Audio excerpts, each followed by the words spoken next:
Song. I saw Rob Zombie in concert a couple years ago. It was a damn good concert, and he jumped out in the crowd, and he was literally like a few feet from me. It was pretty damn cool. I wanted to talk to him about Rob Zombie's Halloween 2, but he was kind of busy, so it didn't work out. But man, it was a damn good concert, and boy, does he represent the horror in his concerts. Which, you know, his backdrop is like, it's got like Frankenstein. You know, I think like the Mummy. It's got just all this classic horror. Like, I can tell that Rob Zombie really loves the Universal monsters. Gene Wildecombe, how you doing? Polly, Gory Tiger, Brett, Goodwill Hunting, Joseph, the Horror Guy, Fractal, Chester, Bobby Digital, how you doing? Lord Gary Dando, filmmaker, Kyle, Brock Savage, Nicholas, Vincent, Shelby, Gregory. I've seen Rob Zombie twice in concert. He's the best. Yeah, he's. You know what? I might have seen him twice, but I don't know if I have. I think maybe, you know, because I go to the festivals, and these festivals, oh my God, they have every free. Like, I was checking out the latest Rockville that's coming in May, I think. And oh my God, there's 4 days, and every day is just jam packed with like 25 bands. It's insane. And like, I've seen just about everyone except, like, there's a couple like Mudvayne I really want to see. I've never gotten to see Mudvayne in concert, so I'd like to see Mudvayne.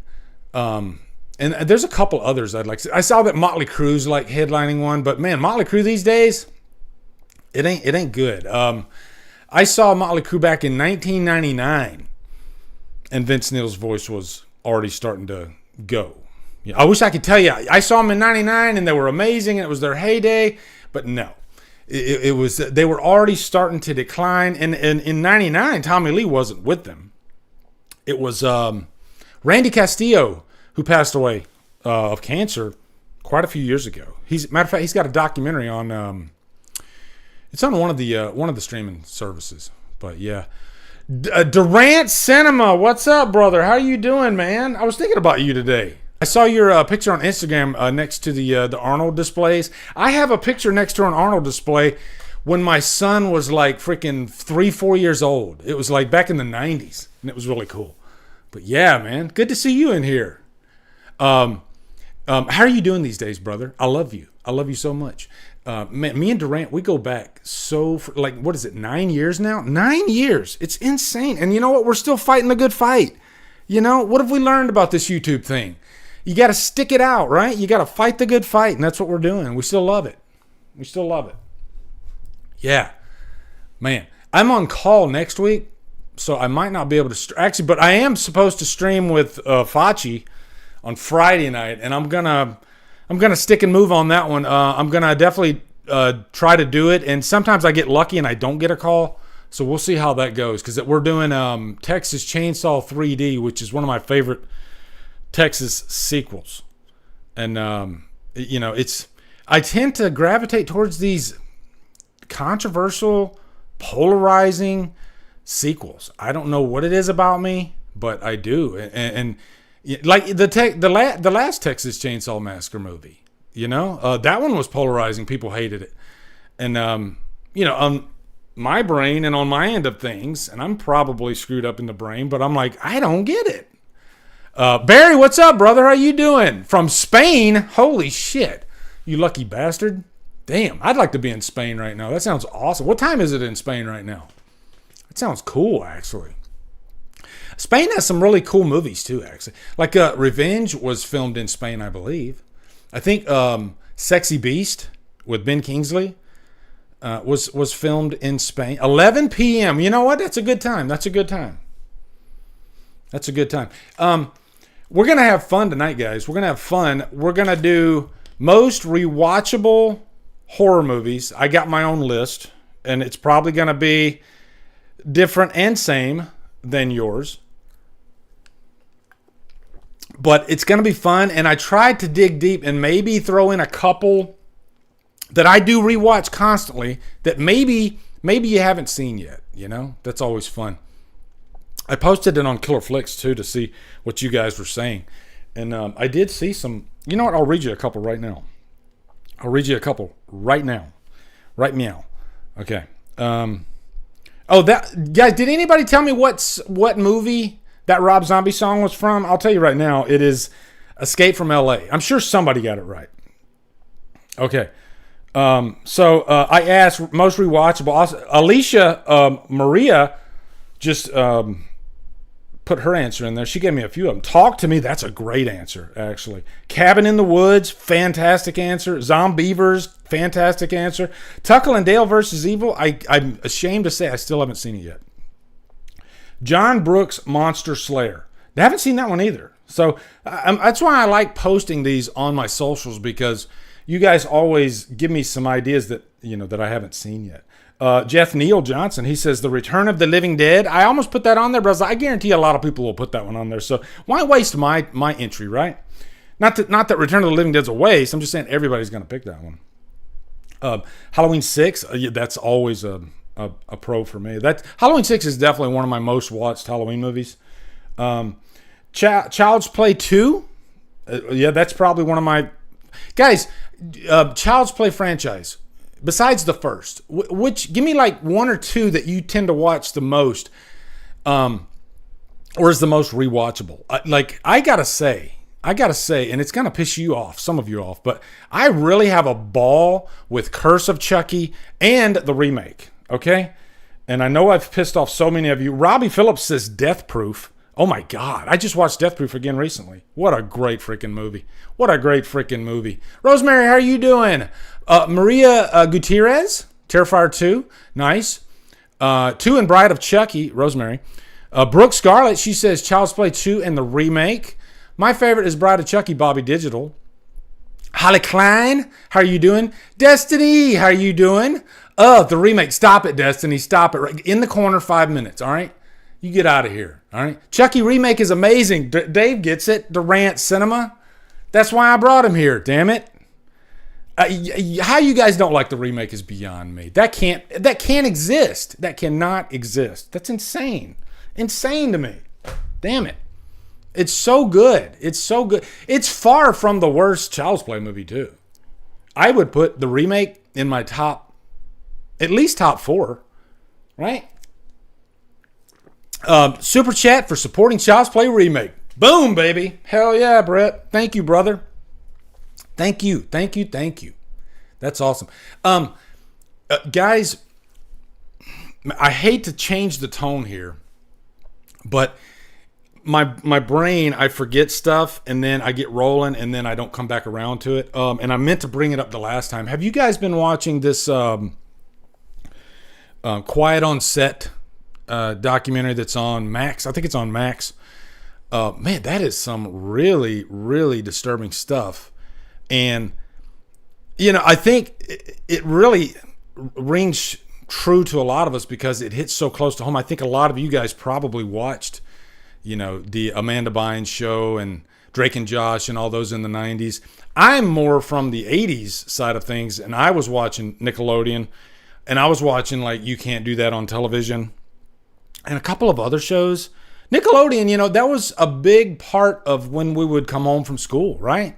And what's the first thing we would do? We'd usually, at least in the 80s, we would turn on Nickelodeon or we would turn on MTV in the 80s. Because MTV, they were all about the Total Request Live.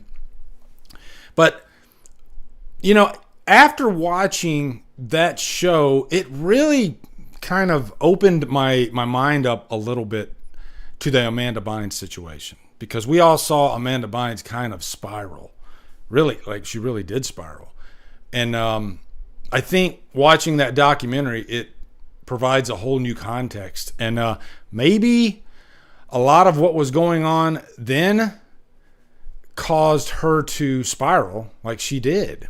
And man, what a brutal show. And episode 3 is all about the Drake and Josh, especially Drake, and what happened to him. And I was just floored. I mean, he was all over the tube back in the day, and I thought, I was like, that kid's career is going to go far. And now knowing what we know, man, it's just so tragic. what happened to him and what happened to a lot of these kids. And you can circle back to Corey Feldman. And, Corey Feldman was, playing that trumpet for years, and nobody wanted to take the guy seriously because, sadly, his status.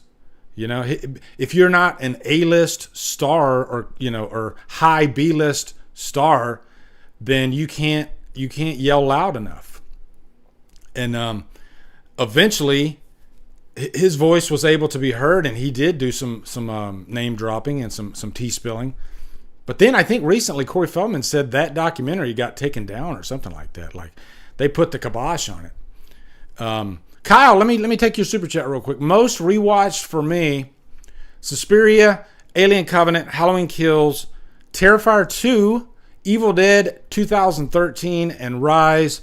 Underworld. I almost put Underworld on there. Friday Part 2, Nightmare on Elm Street 3, Black Christmas. Oh my God, you're listing some freaking zingers. Texas Chainsaw 2022, Night of the Living. Or did you say Night of the Comet? Yeah. Great, man. Those are great answers. Great answers. That's the thing. This is a hard list to put together to narrow it down to 10. And I'm glad. I knew you guys would throw out some that I didn't put on the list. Like Terrifier 2. That's the latest example would definitely be Terrifier 2. For sure.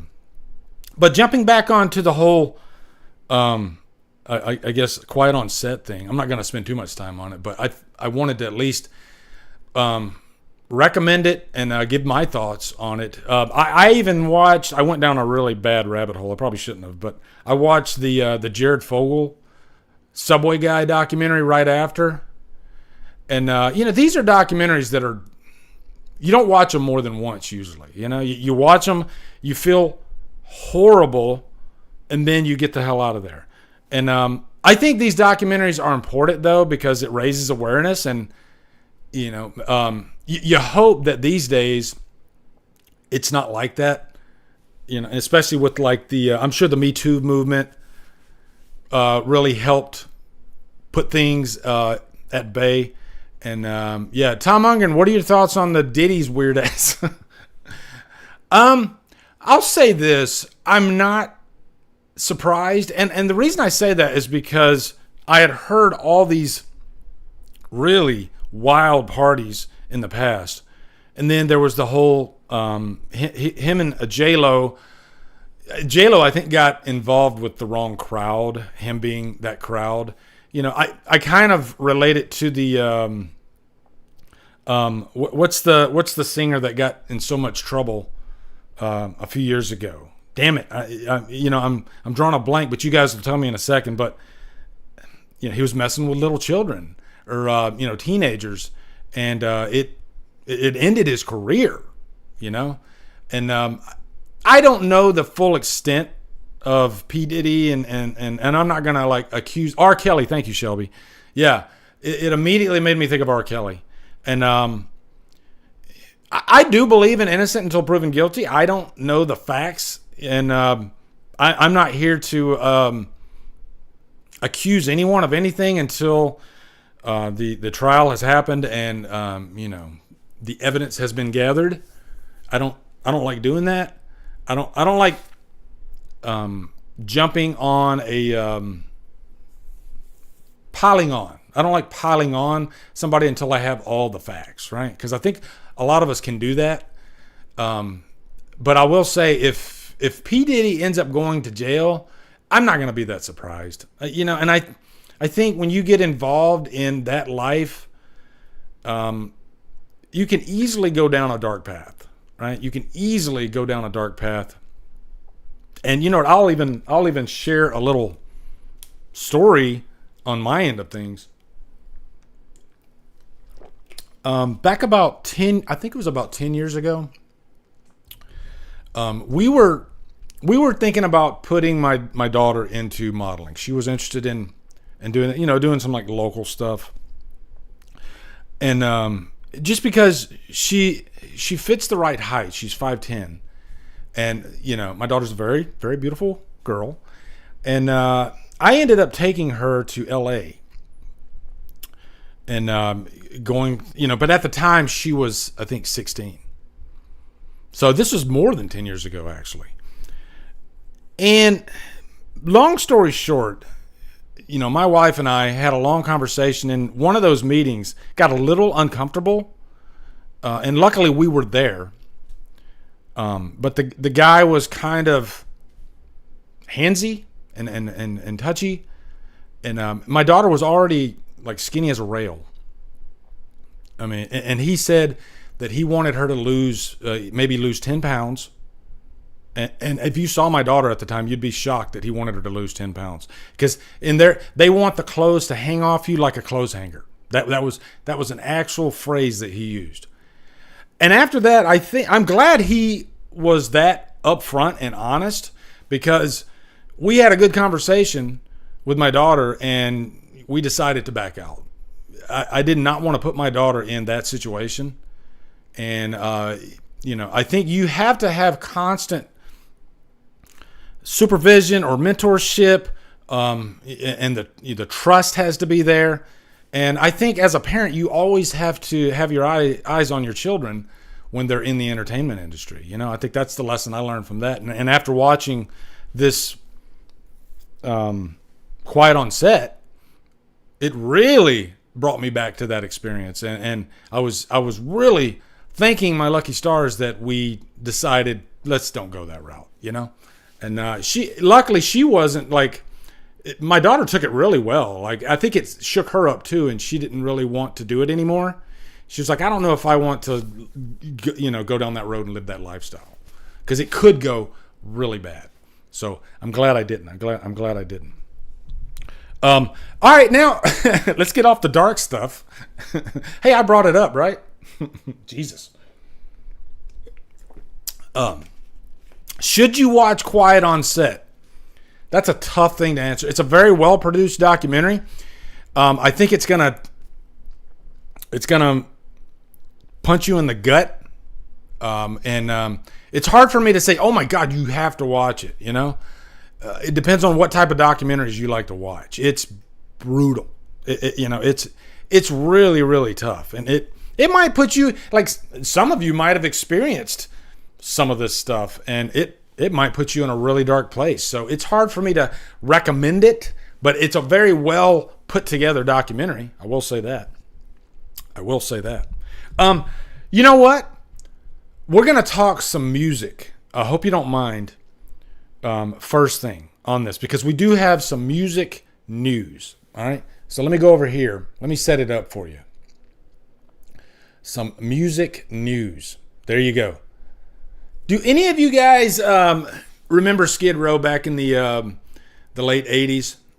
And are any of you fans of Skid Row? And you know what? I think Skid Row, they are one of the quote-unquote hair metal bands that I don't think are really hair metal as far as the sound of. I would say their first album leans more towards that type of music. But when you get Slave to the Grind and their last album, those albums are more like metal.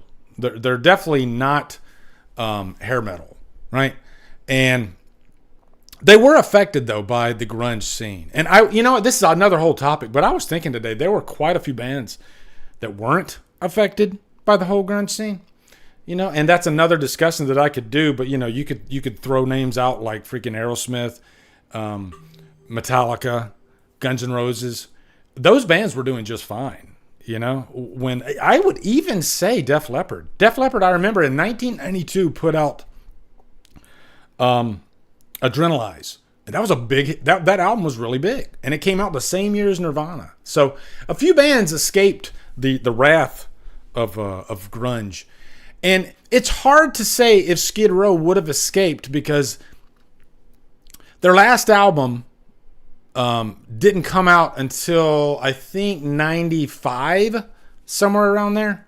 And it's a damn good album. It's a really good album, but I just think the record company didn't want to get behind them. So,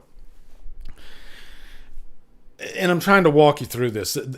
I mean, just to be up front, the new lead singer, and he's like the fourth or fifth lead singer since Sebastian left, Eric, I think Gromwall, who has a YouTube channel. And I think Skid Row discovered him on YouTube, and he became the singer of Skid Row. And he was battling like leukemia. And you know, after he beat the cancer, he went into remission. And I think 5 months in, he decided to join Skid Row. Well, just recently, a few days ago, he announced that he's leaving the band because his health. You know, his immune system isn't what it used to be. And this guy's only in his 20s. So, all the best to him, though. You know, that's his health, and I don't blame him. But there have been so many requests for Skid Row to get back together with Sebastian Bach. How they broke up was back in I think it was 96. Kiss had just gotten back together. Sebastian Bach is a massive Kiss fan. Sebastian Bach received an offer from Kiss for Skid Row to open up for them on the first reunion tour, which would be a massive opportunity. He went ahead and jumped the gun and made the decision and said yes without consulting the band. And the band got pissed off, and they basically said no, and they fired Sebastian Bach. But that's because Sebastian Bach left a really nasty voice message on, I think it was Snake Sabo's answer machine. You know, scathing. And I guess he played it, and his whole family was there. But this was back in 96, you know? Emotions were high. And the band tensions were there anyway. You know, they even admitted that there were heavy tensions in the band. And I think Sebastian Bach, and a lot of you guys might remember this, back in when he came on the scene, you know, good-looking guy, had one of the greatest voices. I still think to this day he has one of the greatest voices in metal ever. And he got all the attention. You know, everybody guys loved him, women loved him. And I think it's hard not to be jealous especially when you're writing the songs, because Rachel Bolan and Snake Sabo were writing all the songs, most of them. And so you're seeing all this guy get all this attention. He's the youngest guy in the band, and he gets in trouble. He throws a freaking bottle into the crowd. You know, I think that it was kind of an eruption happened eventually when they broke up. And some bad words were said, and, you know, they stated that Sebastian Bach would never be in the band again. So then this latest news about this guy Eric leaving has the internet kind of, oh my God, here it is. This is the open window. They had talked about getting back together a few years ago, but it just didn't pan out. But there could be, I think, massive money on the line. You know, and I think timing is a big thing too. I think when it feels like it's never going to happen, then that makes the anticipation of it even more. Like Guns N' Roses. Before Guns N' Roses got back together, and it's not the full band, it was just Axl, Duff, and Slash. And I think Dizzy's in there too. But Dizzy wasn't an original member. He came on during Use Your Illusion. But I think when Axl finally, you know, got back together with Slash and Duff, I was shocked. I thought for sure there's no way this band will ever get back together because there's so much bad blood between Axl and Slash. Axl is a very stubborn person. Same thing with the Police. For so long, nobody thought that the Police would get back together. You know, and it felt like this will never happen. And sure enough, it did. It eventually happened. So I think there's a chance that this could happen. And I think this is the window. I think this is the window for it to happen. Sebastian Bach is ready and willing. He stated many times, he said, we haven't spoken to each other in 30 years. You know, we have not been in a room together in 30 years. And he was recently on Steve-O's podcast. And he was talking about one thing that they never had as a band was a therapist. And if you've watched like Metallica's Some Kind of Monster, they had a therapist on there that I think, because Metallica was about to break up. Like they were really stressed out, especially between Lars and James. So they needed this therapist to come in and help, you know, heal those wounds. And I think that's what Sebastian wants. Have a therapist come in, have the band get in a room, and let's try to heal the wounds. And I think, Sebastian, he's heavier now. But, I mean, if you've listened to, like, the latest 2 songs that he just put out, his voice is still amazing, If you look up some of his live performances recently, he's not what he was in his 20s, but he's still, I think, got it. And you know what? At least he's singing live. He's not, using, like, backing tracks or whatever. So, one point that I need to make, though, that I think nobody is mentioning is there's one piece of the puzzle that is kind of out of there, and it is Rob Affuso. Rob Affuso is the guy standing next to Sebastian. He's the drummer, the original drummer for Skid Row. Skid Row he's not in the band either. The original Skid Row is just Snake Sabo, Rachel Bowen, and Scotty Hill, those 3 guys. And then they had Eric singing, and then they had another drummer who I don't know who he is. I have a feeling if they get Sebastian back, is Sebastian going to fight for Rob Affuso? Because Rob Affuso is actually in Sebastian's current band. He's even talked about this jokingly that there's 2 Skid Rows. We are 2/5 of Skid Row, and the other Skid Row is 3/5 of Skid Row. So would Skid Row have the cojones to tell the drummer, hey, we need Rob Affuso back in the band. That will put the original 5 back together. And you know what? I mean, I would love if Rob Affuso came back. He seems like the nicest guy in the world. But if he doesn't, it's not going to break my heart just because Sebastian back with Skid Row. I think that's a formula there. You have Rachel and Snake's writing, and then Sebastian singing is just the perfect marriage. And I think Slave to the Grind is one of the greatest metal albums ever created. It really is. So I'm really hoping that they get into a room and they actually figure this out, because I think if it doesn't happen now, then it's probably never going to happen. And Skid Row, ever since Sebastian left, boy, they're a touring band for a reason. They don't have the success that they had back when Sebastian's in the band. And I think there's a pride thing going on there too.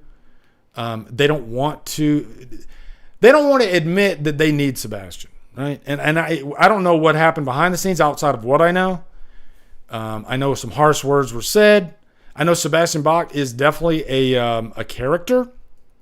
So, maybe he crossed the line and said something about somebody's family that can't be taken back. I don't know, So, yeah, that's my thoughts on the whole Skid Row thing, though. I really, really, really, like, if I could have any one band get back together in a reunion that could get back, it would be the Skid Row. I've always wanted Sebastian to get back in the band. I was that big of a fan, and I never really talk about Skid Row. I always talk about other bands that I like, but I'm a massive Skid Row fan. I think they had 3 extremely solid albums with Sebastian Bach. I don't really count the other albums. I don't listen to them. I've probably maybe listened to a couple tracks, but to me, Skid Row isn't Skid Row without Sebastian, right? So, yeah, that's my thoughts on that. No funnies tonight, by the way, guys. No funnies, all right? I got way too much to talk about. I handpicked some news stories that aren't, just upper crust. We're not talking just Halloween and Scream tonight, like all the news stories tend to do. We will talk a little bit about Scream, though, because it seems like every week we have new news on Scream, right? So we kind of have to.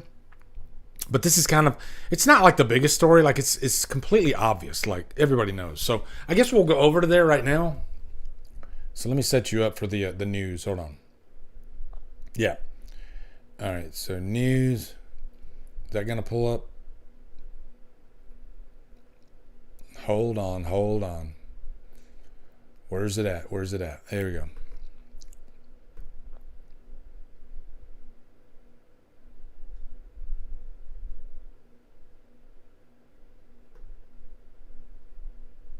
I hate it when it does this. Let me try switching and then going back. Sometimes that helps.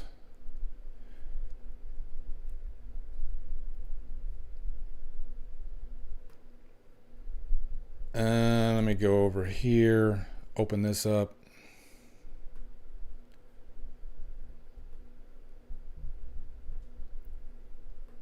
There it is.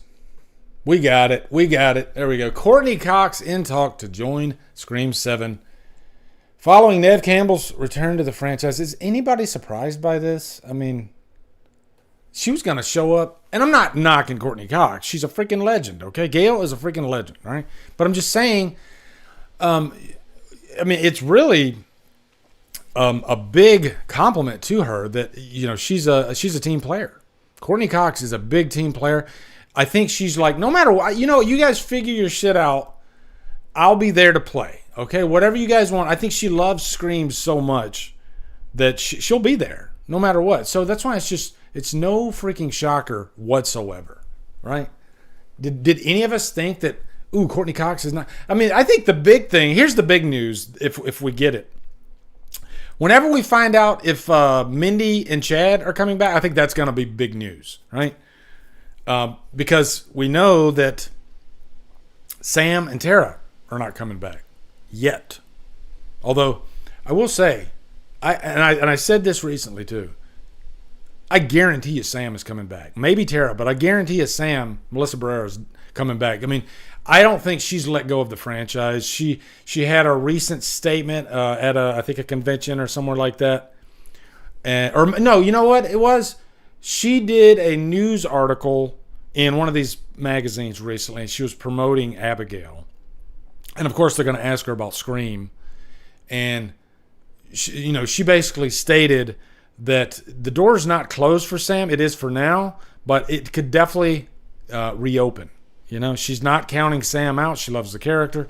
So I think after this movie, if this movie's a big hit, I think they're definitely going to be going back to Sam, to Melissa Barrera and Jenna Ortega, and trying to get them back. I think they're going to try to figure something out, you know?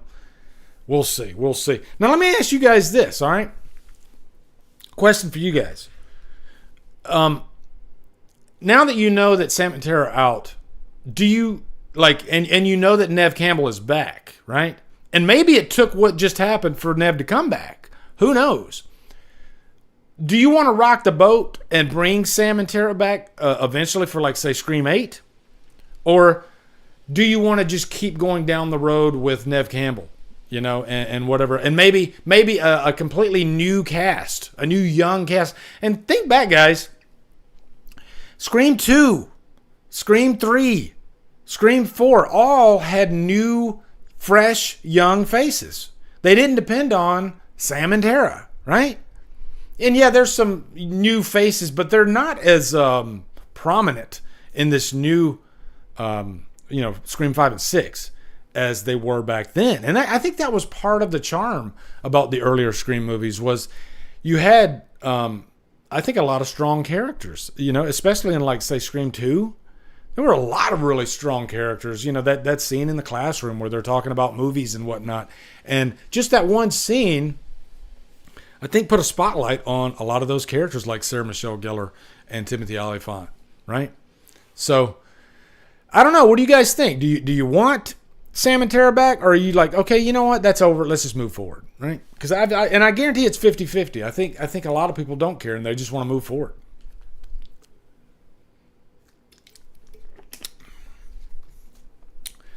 Let's read through this story. You know what? I mean, I'm sure I don't have to, but I'll entertain it for a little bit because I got a lot of news stories to go through.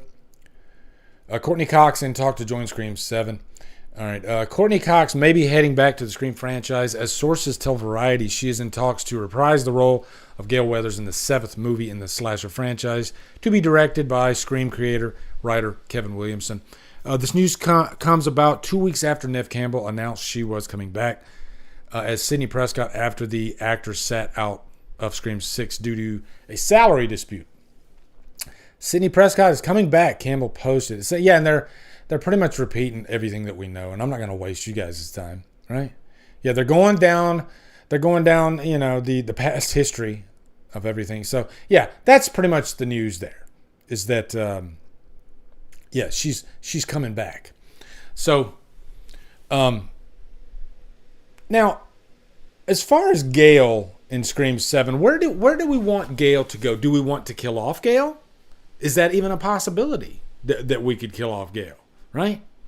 I mean, think back to like Star Wars Episode 7, 8, and 9. In 7, they killed freaking Han Solo. In 8, they killed Luke Skywalker. And then in 9, it was Princess Leia. Wait, did she die? She might have died in 8. I can't remember. I'm actually going through all the Star Wars movies again. But yeah, so would they have the balls to kill off Gale? I mean, they pretty much almost killed her off. And I think more importantly, will Chad come back as a cyborg? You know, I think that's the big question. After the battle damage that he took in the last movie, I think he'll come back as Iron Man. I think he'll have like a metal chest. Because, man, that guy, he took some beatings. Holy shit. But, you know what? There's not much more to say about it. I'm glad that she's back. You know, I think Gale is a really, really fun character. And I think she could mix it up. I would love it if they made Gale the killer, if I'm being honest. You know, because if any legacy character in Scream is believable as the killer, I think it would be Gale. You know, there's been some bad blood between Gale and Sidney in the past. Gale is very selfish at times. So I think people would maybe buy that Gale was the killer if that ends. But also, I think I'm just ready for Scream to really swing for the fences. And, you know, deliver on, like, just giving us a crazy surprise ending that's, you know, fun and believable and emotional. And I think that's what Scream 6 lacked with the ending. I think Sam and Tara are emotional characters, and they're great, but the killers that were revealed in Scream 6, I felt nothing for them, you know? So, yeah. So, yeah, that's my thoughts on Gale. Happy she's back. We'll see what happens, you know? Are they going to resurrect Dewey? You know, are they going to dig his body up? I mean, because at this point, I think it's possible, right? After what happened in 6. You know, are these real people? Or are they superhuman? Who knows? All right. So let's go to the next story. Let me close that one out.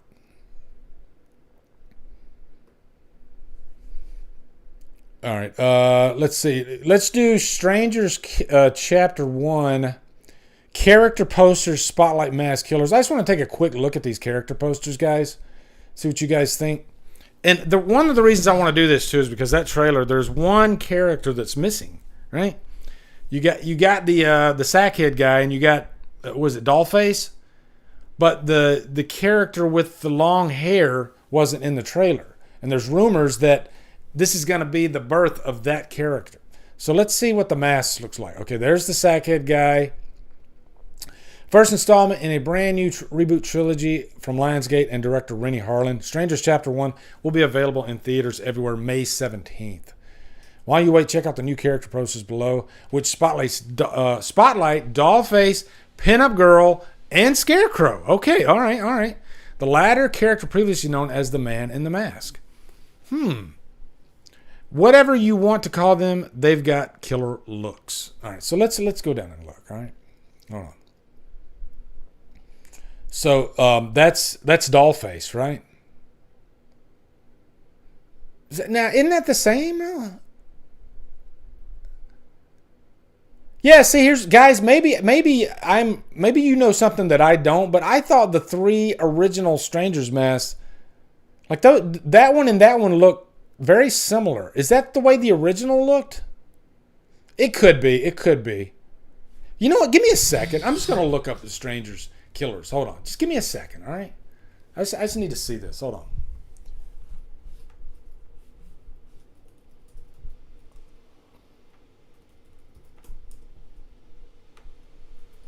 I'll type Pray at Night. Here we go. Let's see what they look like.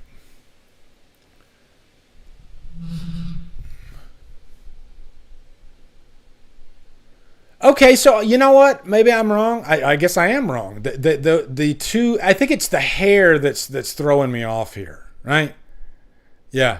If you look at the that picture that's highlighted there, I think it's just the hair that's throwing me off. But Dollface and Pinup Girl have very similar faces. So I don't know. I think we're going to get some nice surprises in the next Strangers movie, though, for sure.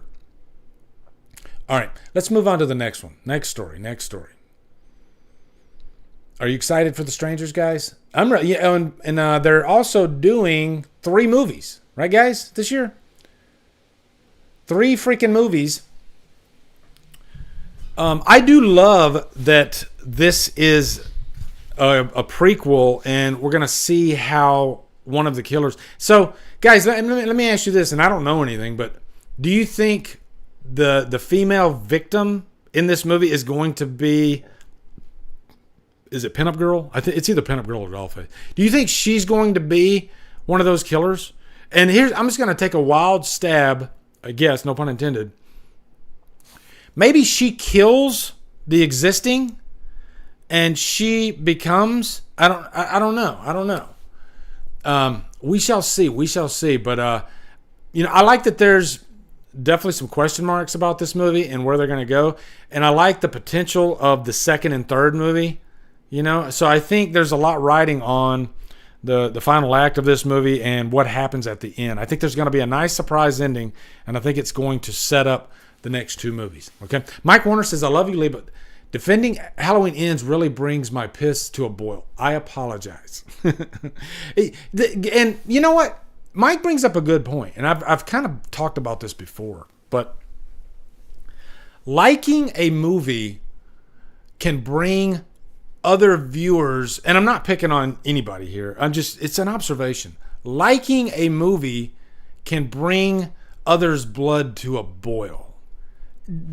Isn't that kind of interesting?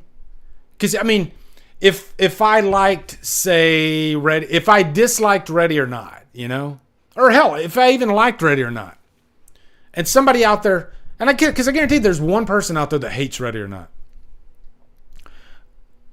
but would it bring their blood to a boil? I love you too, Mike. Would it bring their blood to a boil? What is it like? And I know the answer to this, but I'm just kind of thinking out loud. Like, is it the franchise itself that gets fans so heated? Or, you know what? I think I know what the answer is. I think if this would have been a one-off movie and it wasn't the last movie in this latest trilogy, then maybe the reactions wouldn't be so strong. But I don't know. There's very few movies that have this effect on people. I've never been completely upset by others' opinions on movies that I have a differing opinion on, and I can give you an example too. This new Godzilla X Kong. When I came out of that movie, I had a good time with it, but I knew there were people that were going to hate it, and I saw some reviews of people that did hate it. It didn't affect me whatsoever, though. Because, I have my opinion, and it's right here, tucked away in my pocket. And I guess that's just the way I think about any movie. Even like The Last Jedi. If somebody loves The Last Jedi, it doesn't ruin my day, or I don't care. And I don't think they're stupid for liking because you know what it is about movies, guys? They affect all of us differently. And we all are wired. Do you know how amazing the human body is?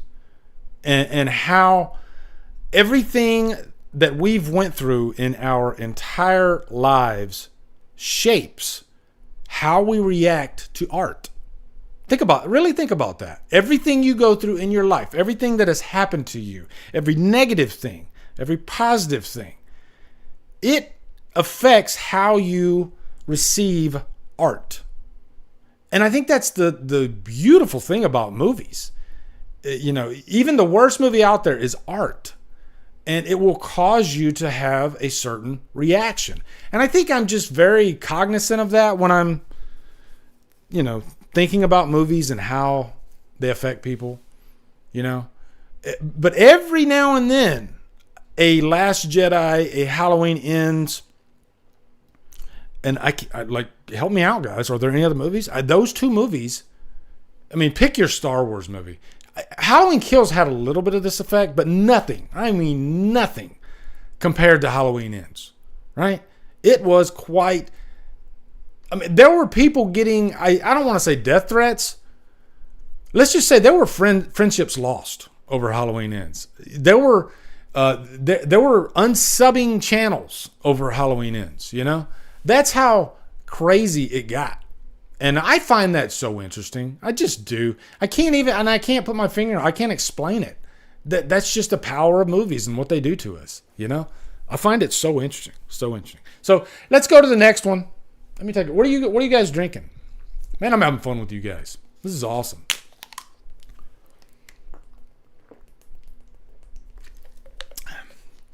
I saw some channel members in there too, guys. I saw Chance in there. I saw Sean Sheridan in there. Appreciate you guys. I see some patrons in there too. Appreciate you guys. Man, I love my audience to death. You know, just taking the time to watch my videos. That's just like it's the coolest thing ever. It's the coolest thing ever. Yeah, there he is. Cryptic Chance. There you go. Yeah. God, man, I wish there was a, not to get more morbid on you again, but there was a YouTuber that passed away recently. I didn't know the guy. I know Jason from Backtrack Cinema. He recently did like a stream with the guy. And I'm trying to remember. God, do any of you guys know his name, who I'm talking about? But I saw that and it just like, wow. It hit me, you know, like how precious life is. And, you know, you put all this effort into, you know, a YouTube, but at the end of the day, you know, none of that really matters. You know, we all get one life. And, I think sometimes we often, I don't know, take it for granted. Maybe. I'm not saying this person took it for granted. It was from what I read, it was like a complete surprise. And, my heart goes out to his family. Just brutal. So, yeah. And you know what? I think the biggest thing is I wish I would have gotten to know him, you know? He was a horror fan just like us, right? He was a fellow horror fan. So, yeah. That was tough. Dave, his name was Dave? Yeah. Man, I can't remember. Guys, do you remember what his channel name was? It's tough, though. It's really tough. Really tough.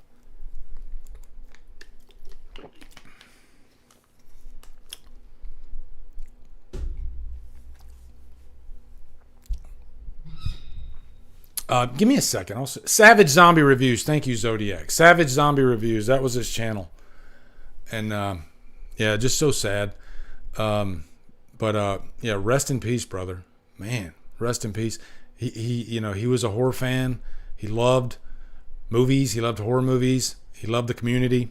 I saw, I looked into him after I heard about it, and it just kind of broke my heart. Man. So, yeah, life is precious, guys. Life is precious.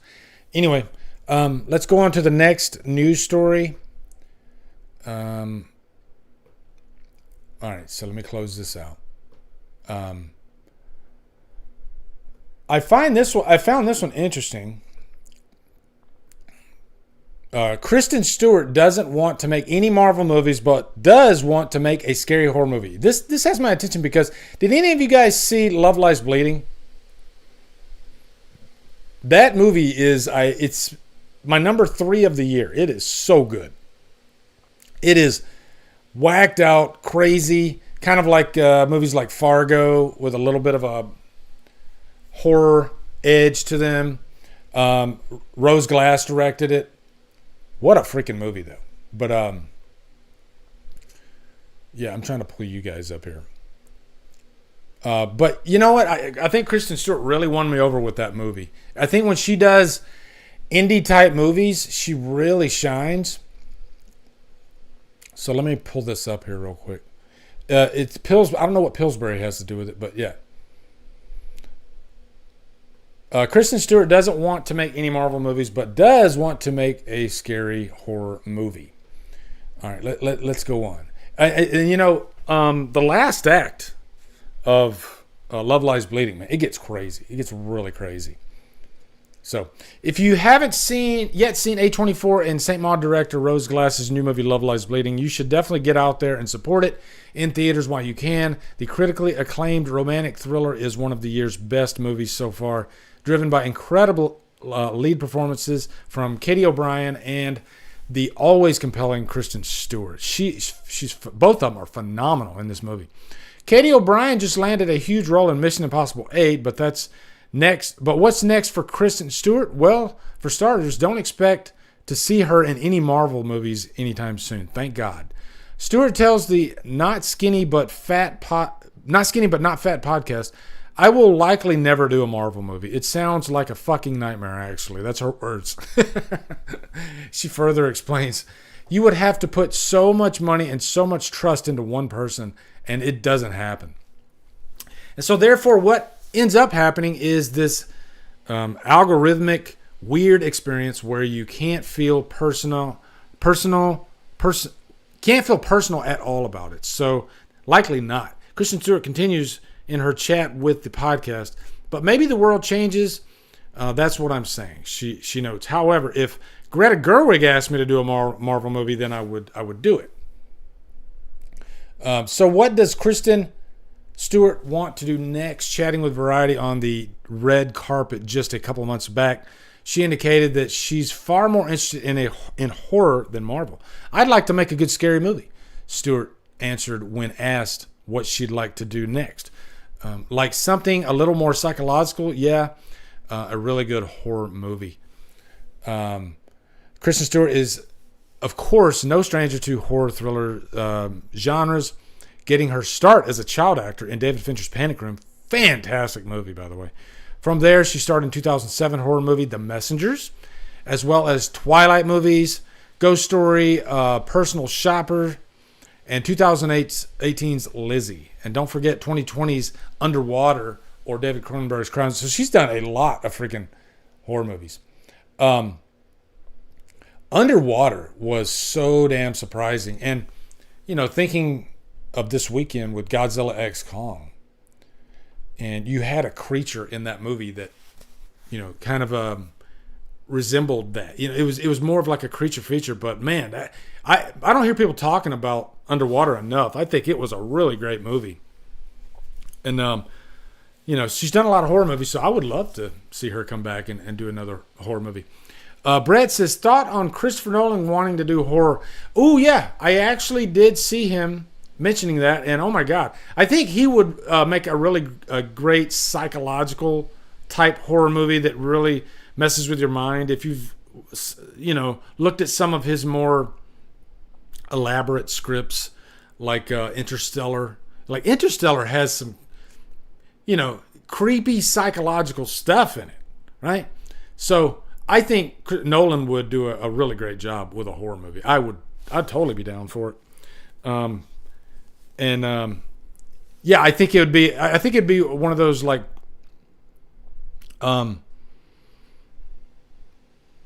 just, psychologically like brain teaser type movies, like a mind fuck type of horror movie. I think he would be great in stuff like that. I think the scripts that he directs are often challenging scripts. So I don't think you're going to see Christopher Nolan doing like just a straight up slasher movie. I think he's going to do something far more involved. I'm thinking like the Suspiria remake. I think he might go like that route. He would do something that crazy. Because the Suspiria remake is even more daring and challenging plot-wise than the original Suspiria.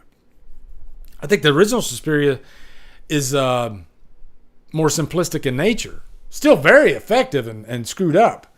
But, what Luca Guadagnino did with the remake was, wow, he got ballsy. He really went for it. So, yeah. Hey, Tiff, how are you doing? Nice to see you in here. He's got Vinny brings up a good point. He's so against CGI, he's going to summon real ghosts.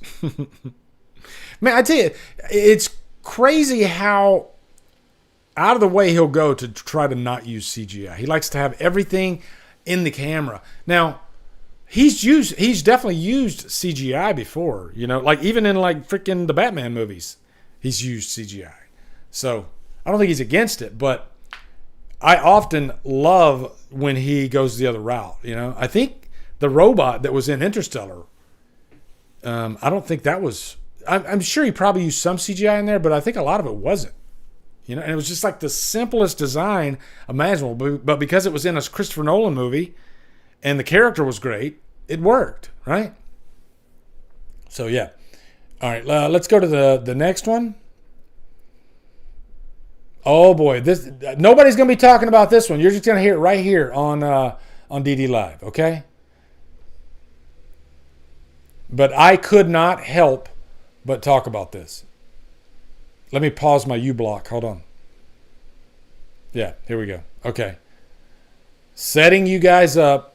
There we go. The Fog remake, 19 years later. There's a reason you don't remember this John Carpenter remake. Oh, we definitely remember it. Just not in a good way. Are any of you fans of the Fog remake? That is the question. I'm sure one or two of you got some enjoyment out of it. Let me scroll down here. I hate these pop-ups. Let me make sure you guys are set up. Oh my God, the Fog remake. Wow. It's something. It's definitely something.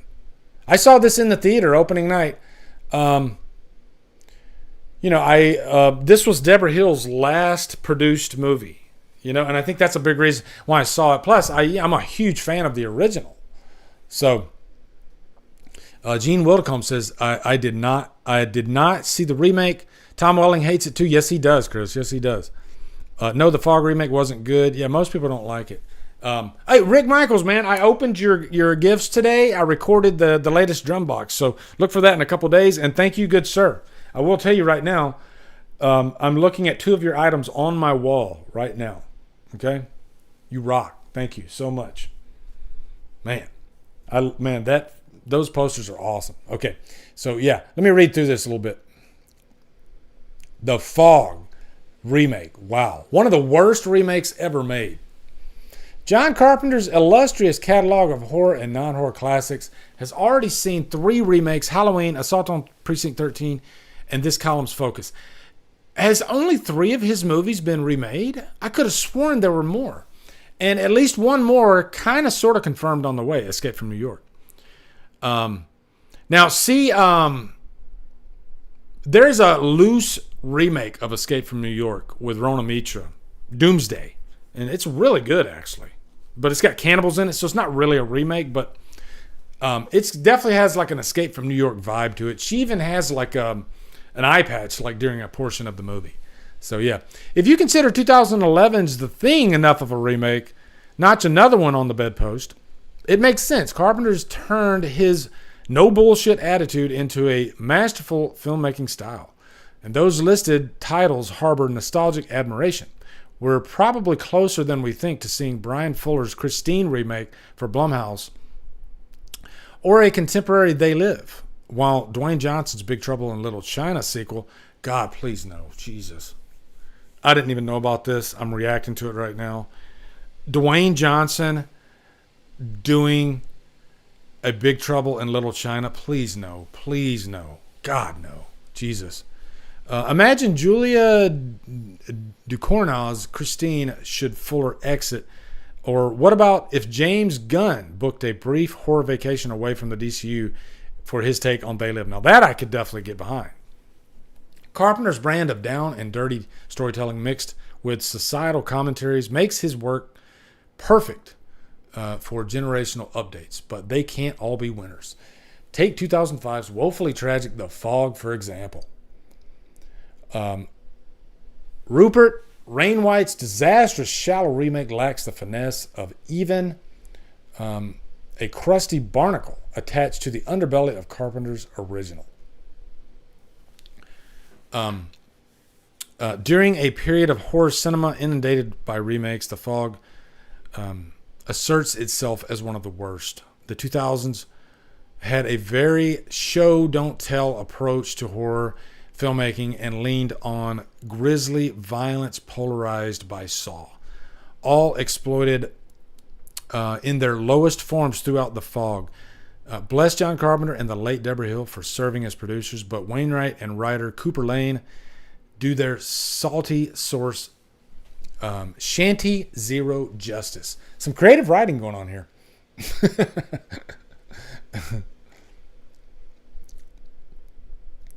Carpenter's The Fog is successful because of the auteur's influence. Between his stronger emphasis on churchly greed, eerie musical score, and inabilities as a simplistic yet impactful visionary, viewers get plenty of bang for their buck in 90 minutes. Wainwright doesn't possess those qualities and relies on archaic horror templates without any investment. In an era where computer graphics were still advancing and some producers only valued horror as a gory inserts within a lax narrative, Wainwright's direction equates to background noise. There's nothing spectacular or signature about the filmmaker's approach, as recyclable as the plethora of 2000s horror films plagued by the same churned out doldrums. I think that's all I need to read on that. But man, the Fog remake, like everything that the original does right, the remake does wrong. It's not interesting. That's part of the problem with the movie. It's kind of annoying to watch it. It almost feels like a TV movie. They tell way too much of the backstory with the what do they call them, the settlers or whatever from 100 years ago, and then they make it into kind of a love story, which, like, what are you doing? The original Fog was so freaking creepy and scary because they pretty much stuck to that recipe. They kept it creepy. There was no sense of love, even though there was, you had Jamie Lee Curtis and Tom Atkins hooking up, but that's all it was. It wasn't, let's linger on the love potential of these two characters. It wasn't about that at all. It's about revenge. At the end of the day, that's all. It's about anger and rage and revenge. And so to this day, it's probably my favorite ghost story because the ghosts look so real in the movie. I think Carpenter directed them perfectly. He actually made them look like real people. You couldn't see through them. And I think that's what made it work. We didn't need to be shown that they were ghosts. We already knew that they were ghosts because that's what the story told us. And I think that just made it creepier. The only other movie that I can compare to The Fog in terms of the ghosts that gets it right, that's similar to The Fog, is We Are Still Here with Barbara Crampton. That movie came out, I think, maybe 6 or 7 years ago. And it handled the ghost in a very similar way that The Fog did. And the movie feels like something of the 80s. It doesn't feel like today. Beautifully filmed movie. I think some of the producers behind You're Next had something to do with We Are Still Here. But, and they're very sparing about how often they show the ghosts. And when they do, they look like you could reach out and touch them, Those are my favorite types of ghost movies. I don't like ghost movies where it's a CGI ghost and you can walk through it. There's so many of these movies. Take the Haunted Mansion remake that came out earlier. If you're going to show a ghost in a movie, unless you want it to be a comedic type of thing, and it better be damn entertaining, then why even do it? Why even do it? Make that ghost scary as possible. And I'm not saying it's not possible to have a CGI ghost, but I can't, off the top of my head, I can't think of a single one that was creepy to me. But We're Still Here and The Fog are the only two ghost movies where you saw the ghost that scared me. Now, I think there are ghost movies where you don't see the ghost. It's about what you don't see that can be really creepy. But yeah, that's another whole story. But yeah, and I think they committed that crime in the remake. That's one of the many crimes that movie made. I think the character archetypes, they just felt of the day. and every movie, like all these characters in the mid 2000s were interchangeable.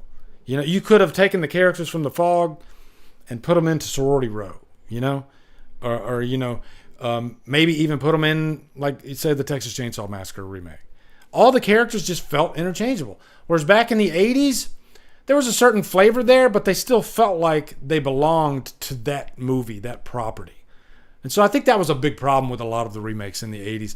I think studios, they wanted to capitalize on the remake craze, that they would just hire any writer and any director to do it, and we'd often get a dud. Whereas I think if they made a Fog remake today, I think there would be a lot more TLC put behind it. I think they would find a really capable director, because like, can you imagine freaking Ari Aster doing a Fog movie and how great that would be? Or even Robert Eggers, you know?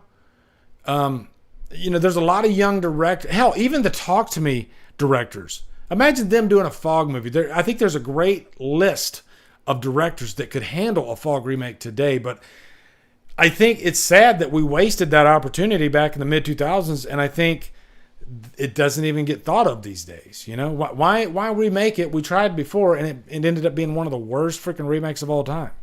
So yeah. I'll answer this one, David Thorson. Is The Fog worse than the Prom Night remake in your opinion? Well, you know what? I just read an interesting thing about the Prom Night remake. The filmmakers of the Prom Night remake, and maybe it wasn't called Prom Night at first, they had never even seen the original Prom Night. And so I think the Prom Night remake started out as a different movie, and maybe I'd be far more forgiving of the movie. And so I think the movie had already been written and maybe filmed, and then they decided, oh, let's capitalize on this. It's the remake craze right now. Let's go ahead and call it Prom Night. And even if it's not called Prom Night, it's still a really bad horror movie. Horror movie. If you wanted to call it like a teeny bopper type thriller, it's still bad to me, but I would be a little bit more forgiving.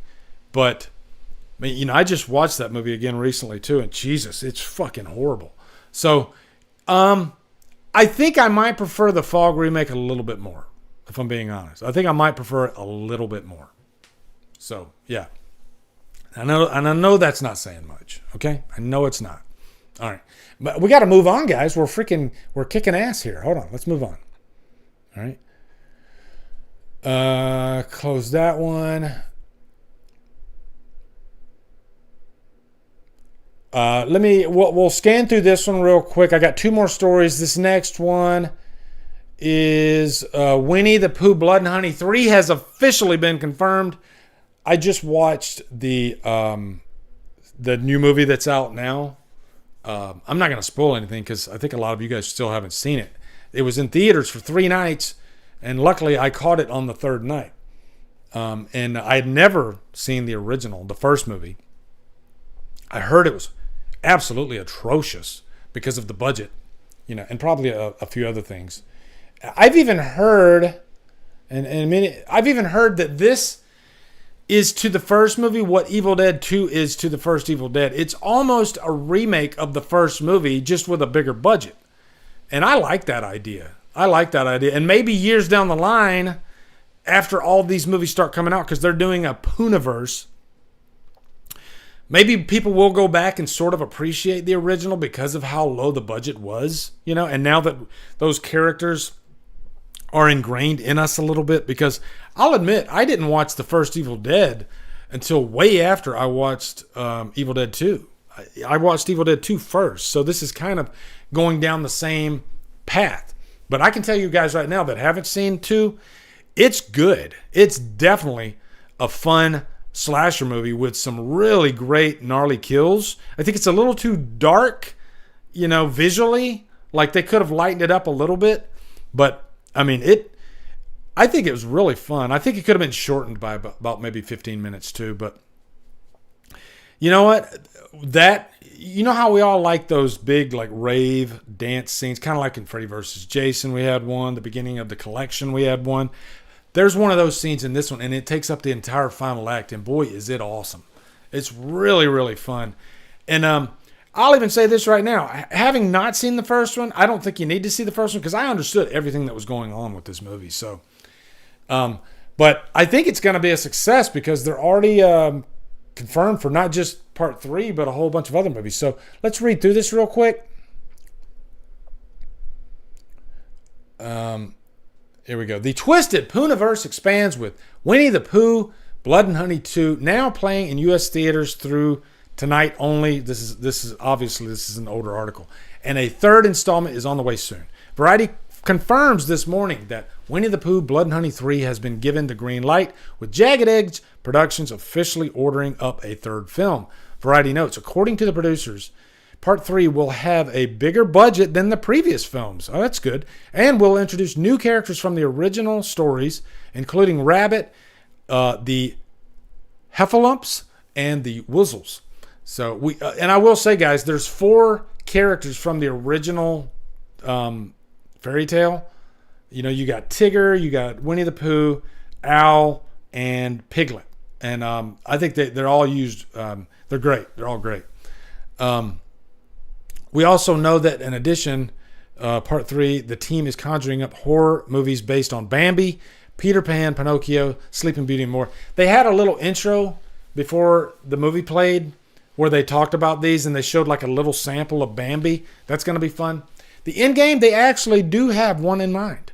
As we recently learned, all these individual movies will pave the way for the Poohniverse Monsters Assemble. In that movie, all the monsters team up to take down the world, naturally. The good news for this team is that Winnie the Pooh, Blood and Honey 2 has won over even some of the harshest critics of the first film, with most agreeing it's a huge step up in quality. And I can't say if it's a step up in quality, but I imagine it is. But man, I tell you, I went into it as a slasher fan, and I came out really, really happy. You know, that's the thing. We all have that subgenre, that one subgenre that we can be lenient to as long as they give us what we want, meaning good kills. And this one really had some great kills. Holly says, just watched Lisa Frankenstein last night. Everything I was looking for. I loved Lisa Frankenstein. There's people that didn't like the movie that much. I think people were expecting Jennifer's Body, and they didn't get that. I wasn't. I was expecting Diablo Cody, and that's what I got. And I thought it was wonderful. I loved that movie. I saw it twice, even. So I agree with Holly. So, but I'm definitely looking forward to this franchise going forward. I'm definitely looking forward to Part 3. I gave my critiques and what I would like for them to do going forward. Maybe some corrections. I will say the main character that was in Part 2, loved the guy. I mean, and he was a great main character of the movie. I'd like them to maybe step him up in the future movies to be, I guess, more of a badass type character. Not to say that he's not badass, but he's just very emotionally driven because of, I guess, the previous occurrences. But yeah, I think there's a lot of potential going forward for this franchise, for sure. Will I ever watch the first? I'm sure I will, but I'm not like itching to right now. I feel like it's probably like Evil Dead 2 to Evil Dead, you know? And I didn't feel the need to watch the first Evil Dead for the longest time until I did. Now, I'm not saying the first Winnie the Pooh, Blood and Honey is going to be nearly as good as the first Evil Dead. That movie's a classic, but it's the same type concept. So, yeah. Let's go to the last story because we got to get to the top 10 rewatchable movies. The last story, and this one definitely has my attention. Here we go. Fear Street. Remember Fear Street a few years ago, guys? And they had, it was a pretty ambitious undertaking. You had 3 movies come out in the same, what was it, within weeks of each other, I think. Was it? No, I think it was like a couple months of each other. And I really enjoyed all 3 movies. I liked 1978 the best. But, 1994 was fun, had that 90s vibe to it. What was it, 16? I can't remember what it was called, the last one, but it was set, but that one was still fun. It was still fun, and it tied everything up really nice. So just today I read that there's another one coming, Fear Street Prom Queen. brings the Netflix franchise into the 80s. Even though 78 felt like 80s a little bit, this one's going to bridge that gap. It's actually going to feel like 80s. So let's read here. Netflix's Fear Street franchise launched back in summer 2021 with 3 movies, the trilogy saga, telling one complete story that spanned from 1666 all the way up to 1994. Directed by Lee Janiak, the 3 movies were Fear Street 94, 78, and 1666. The first film taking a page out of the Scream playbook. It felt very much like Scream, which was fun. The second paying tribute to the golden age of slasher films. And the final film turning the clock even further back. What's next for the saga? The 4th film is titled Fear Street Prom Queen. So this will have like a prom night type vibe. Coming soon, Fear Street Prom Queen is based on the same titled book that R.L. Stine published in 92, and it's set to take the film franchise yet again into a brand new decade. Fear Street Prom Queen will be nestled between the events of 94 and 78, with the new movie confirmed this week to be set in the late 80s. In Fear Street Prom Queen, welcome back to Shadyside. In this next installment of the blood-soaked Fear Street franchise, prom season at Shadyside High is underway, and the school's Wolfpack of it girls is busy with its usual sweet and vicious campaigns for the crown. But when a gutsy outsider is unexpectedly nominated to the court, and the other girls start mysteriously disappearing, the class of 88 is suddenly in one hell of a prom night. Yes, Matt Palmer is directing. Oh my God, bring it on, guys. Bring it on. I want this so bad. I love 80s slashers. This will be an 80s slasher set around the prom. 80s slashers that are set around high school are even better to me. Oh my God, this movie, I already know I'm going to love it. I think they're going to deliver with the kills because the last trilogy had really great kills. So this just looks really fun. I'm so into this. I didn't even know about this until today. I just read it today. I was like, holy shit, I got to talk about that. Now, I wonder if any of the characters from, say, like 78 and 94 will be in this. I mean, it's set around high school, so I'm sure they're going to have, like, newer characters. But, maybe the characters from, like, 78 will be adults, and maybe they'll be there to kind of, like, the harbinger of doom and warn them, maybe help them out. I don't know. Or maybe the 94 class will be younger. Maybe the 94 ones will be in this, but maybe they'll be in elementary school. I don't know. There's a lot of possibilities here, but it looks like it's going to be fun. So did you guys like the Fear Street trilogy? I just felt like it was a crowd pleaser. I thought it was really, really fun. Holly says she got to meet R.L. Stine, has a wonderful sense of humor. You can tell, too, from those stories. Shelby says, Lee, I'm going to watch Prom Night 2 for the first time tonight. Oh, Shelby, are you in for a treat? Now, I freaking love Prom Night 2. Hello, Mary Lou. That one is so freaking fun. Don't expect it to be anything like the first, which is a good thing. Not even really a slasher. But, man, I'll just say it just goes there. It does some really wacky, crazy shit.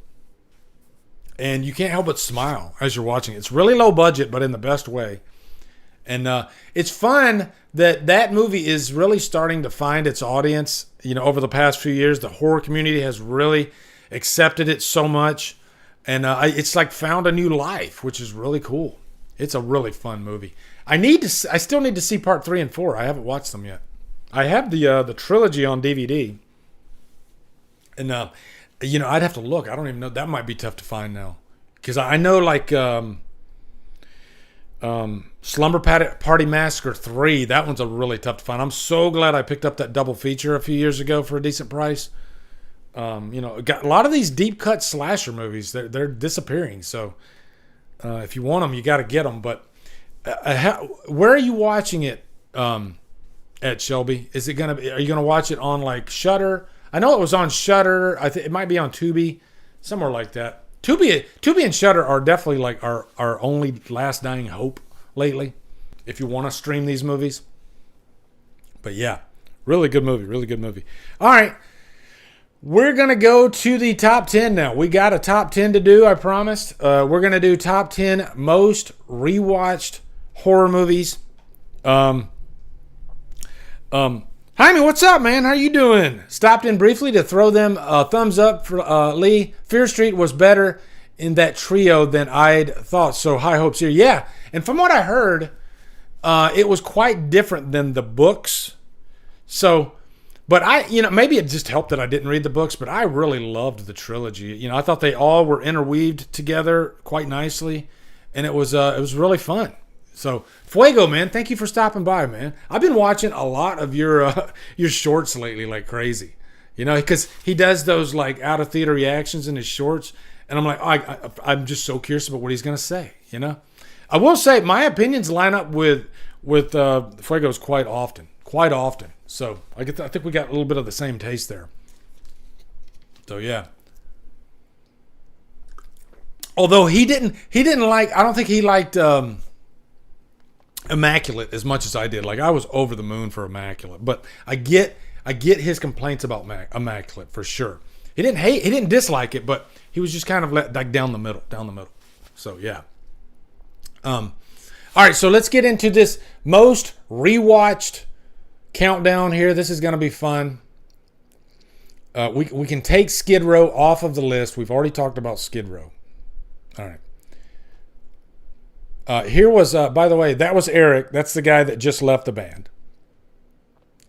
And we all know Sebastian Bach. That's Sebastian these days. So, yeah. I think, they'd probably Sebastian might need to lose a few pounds, but he's he kind of yo-yo diets. Like he was on that show. There was a celebrity show, like a celebrity weight loss show, like I think like a decade ago or something like that, and he was on there. But when you live that lifestyle and you have, you got all that money, I think food can be a big temptation. So yeah. All right, let's take that and. Yeah, take that off. There we go. Okay. Now, this is 10 movies. 10 movies. This is no particular order. There's not going to be a least favorite and a best favorite. It's actually 12 movies. I got 12 movies for you right now that are highly rewatchable. Did Vince Neil do one of those celebrity weight loss things? He was on one of those shows, but it wasn't for weight loss, I don't think. But yeah, he definitely he did lose some weight, I think, when they tried to get Motley Crue back together.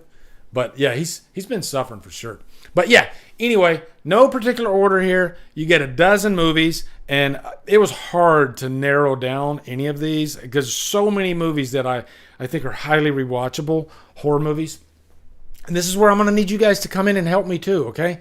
So that I might, like right now, list me some horror movies that you find so freaking entertaining that you have to rewatch them constantly. What do you watch the most? If you haven't watched it in a while, what's the first movie that pops in your head that you got to grab it and you got to throw it in? All right, so let me go ahead and start the countdown here. Here's the first one. Boom. Let's start you off with a bang. Aliens. I always say I prefer Alien over Aliens, but Aliens is the most rewatchable of the two. I've probably watched Aliens quite a few times more than the first Alien.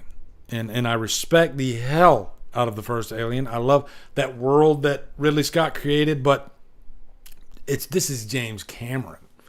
And what he created with Aliens. People will ask me, because I was in the military, what's your favorite military movie? And it shocks them when I tell them it's Aliens.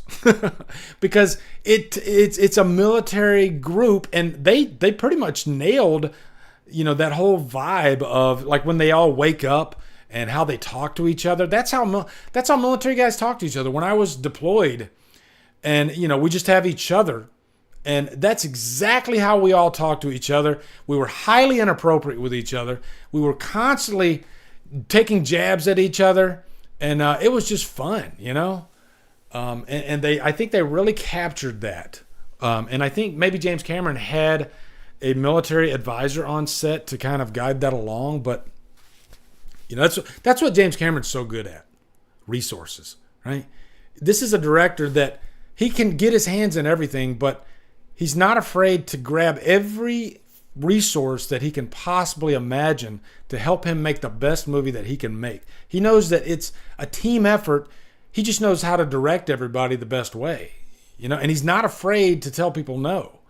And so I think oftentimes James Cameron, people that have worked with him, they'll tell you when you better get the fuck out of his way when he is in director mode. Arnold Schwarzenegger recently stated this.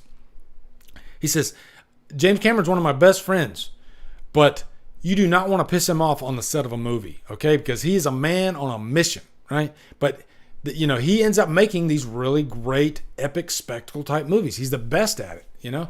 He's the best at making those movies, but giving you characters that are just so rich and thick. Thick?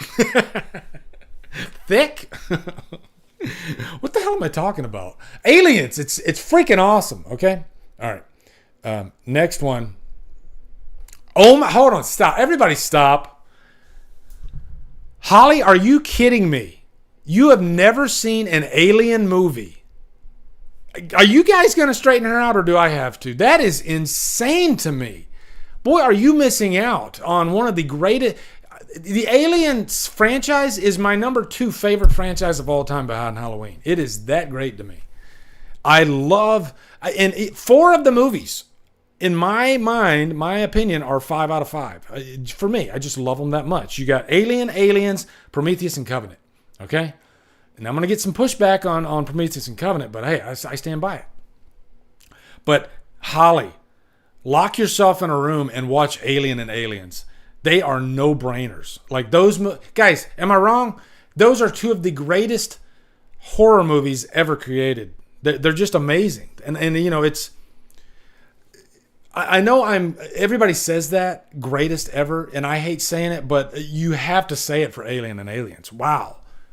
They are phenomenal movies. But don't watch Aliens before you watch Alien. I'll say that. Because Alien, it gives you more of that claustrophobic vibe, whereas Aliens is just a balls-out action movie, you know, with really freaky, scary creatures. So, yeah. Damn, Holly. I'm telling you, watch them. It's so good. Okay, next one, Cobra. I rank this as like an action slasher. It's definitely a slasher movie. I might be obsessed with this movie. I absolutely adore the night slashers. Those killers, they creep me out. It's a whole gang, and you got Brian Thompson being the leader. And man, Brian Thompson is scary in this movie. I would say if you're into this movie and you've never watched it, watch an interview with him behind the scenes. Nicest guy ever, you know? And he said when he went into this movie, he didn't really get much direction. And maybe that kind of, you know, added to the charm of his performance. Maybe he had in his mind the way he wanted the character to be. And he's damn near frightening, chilling in Cobra. But I love Stallone in this movie too. You know, it's, you know, some people say Stallone can't act, but if you compare like Cobra to his performance in like Rocky, they're 2 completely different people, you know? And I think there's a lot of really, really cheesy lines that Stallone sells in the movie. You know, I think if you get like you're teetering on ice with some of these lines that he has to say.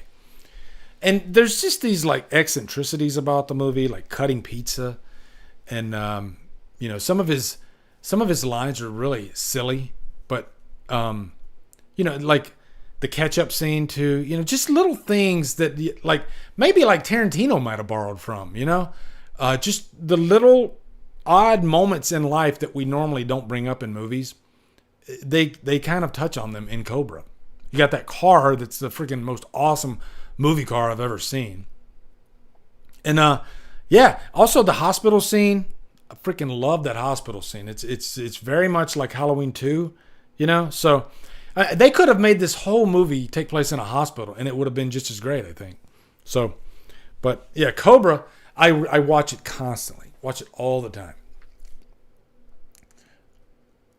All right, next one.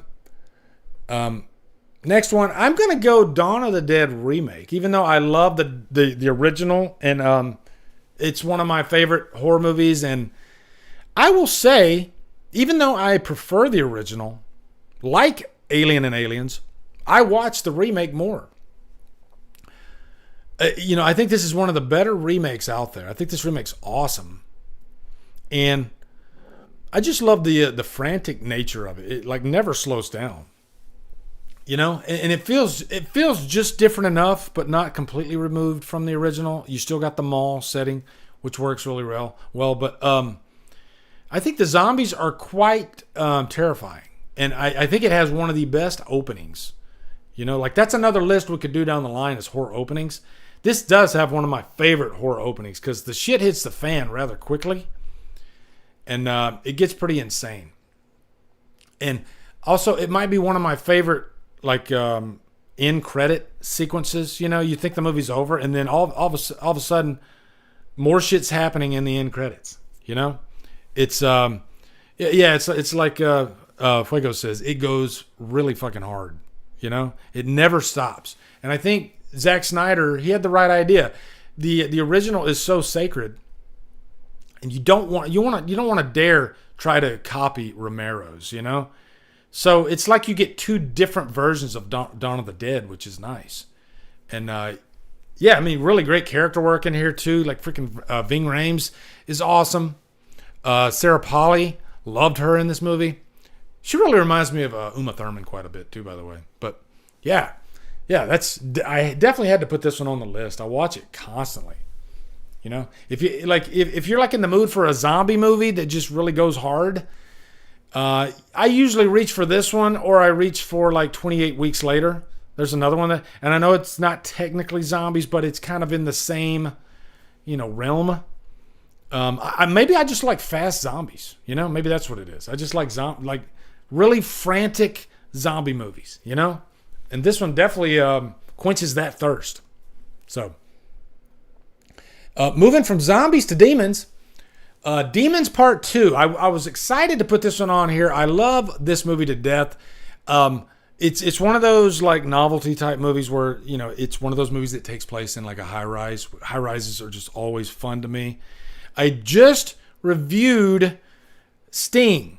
I recorded my review today. Fuego, didn't you guys just review this one?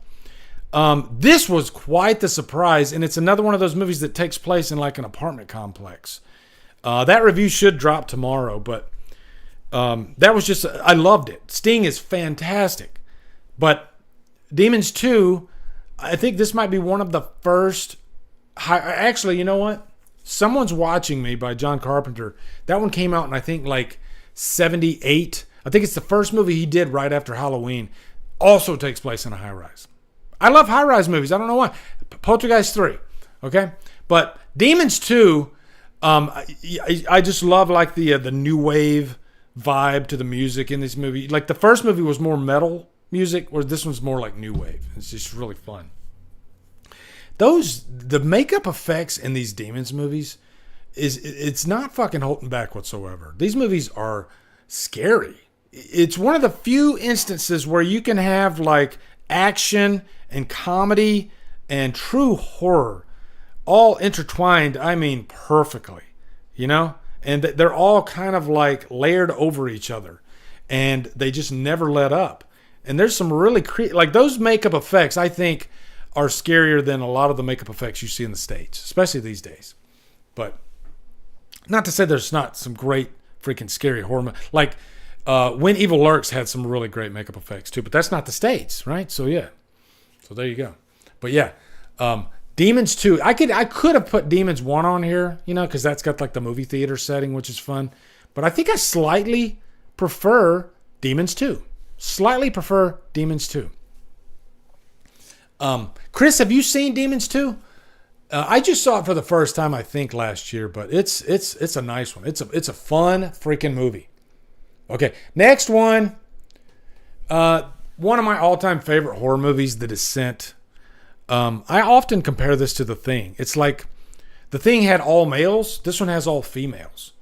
And you had one character that had this tragedy at the beginning of the movie, and then they go to this cave to be kind of a therapeutic type thing for Sarah, who's the character right there in that picture. And there's this drama between her and this other character, Juno, who had an affair with her husband who died. And but she didn't know that they had an affair when he died. So this movie is just heart-wrenching. And I think this is one of those, usually you don't cry in horror movies, but this one will, I even did a top 10 cry horror movies that will make you cry. And this one gets me every time. I think it's the music at the end of the movie, Sarah's journey through the end of the movie, how exhausted she is. Because this is a character that has such a complete arc throughout the movie. She starts off just this, just this almost like shell of a person. And quickly, she has to really become strong and become a fighter, because otherwise she's going to die. And so she has to quickly learn how to fight her way out of this mess. And then she confronts Juno at the end of the movie, and it's a beautiful movie. It really is. It's a shame that the sequel is pretty bad. But man, I've watched The Descent so many times. It never gets old. It's one of those movies that has the most emotional music. I love the music, and man, you can't go wrong with The Descent. It's like the female version of The Thing almost, and those creatures are crazy.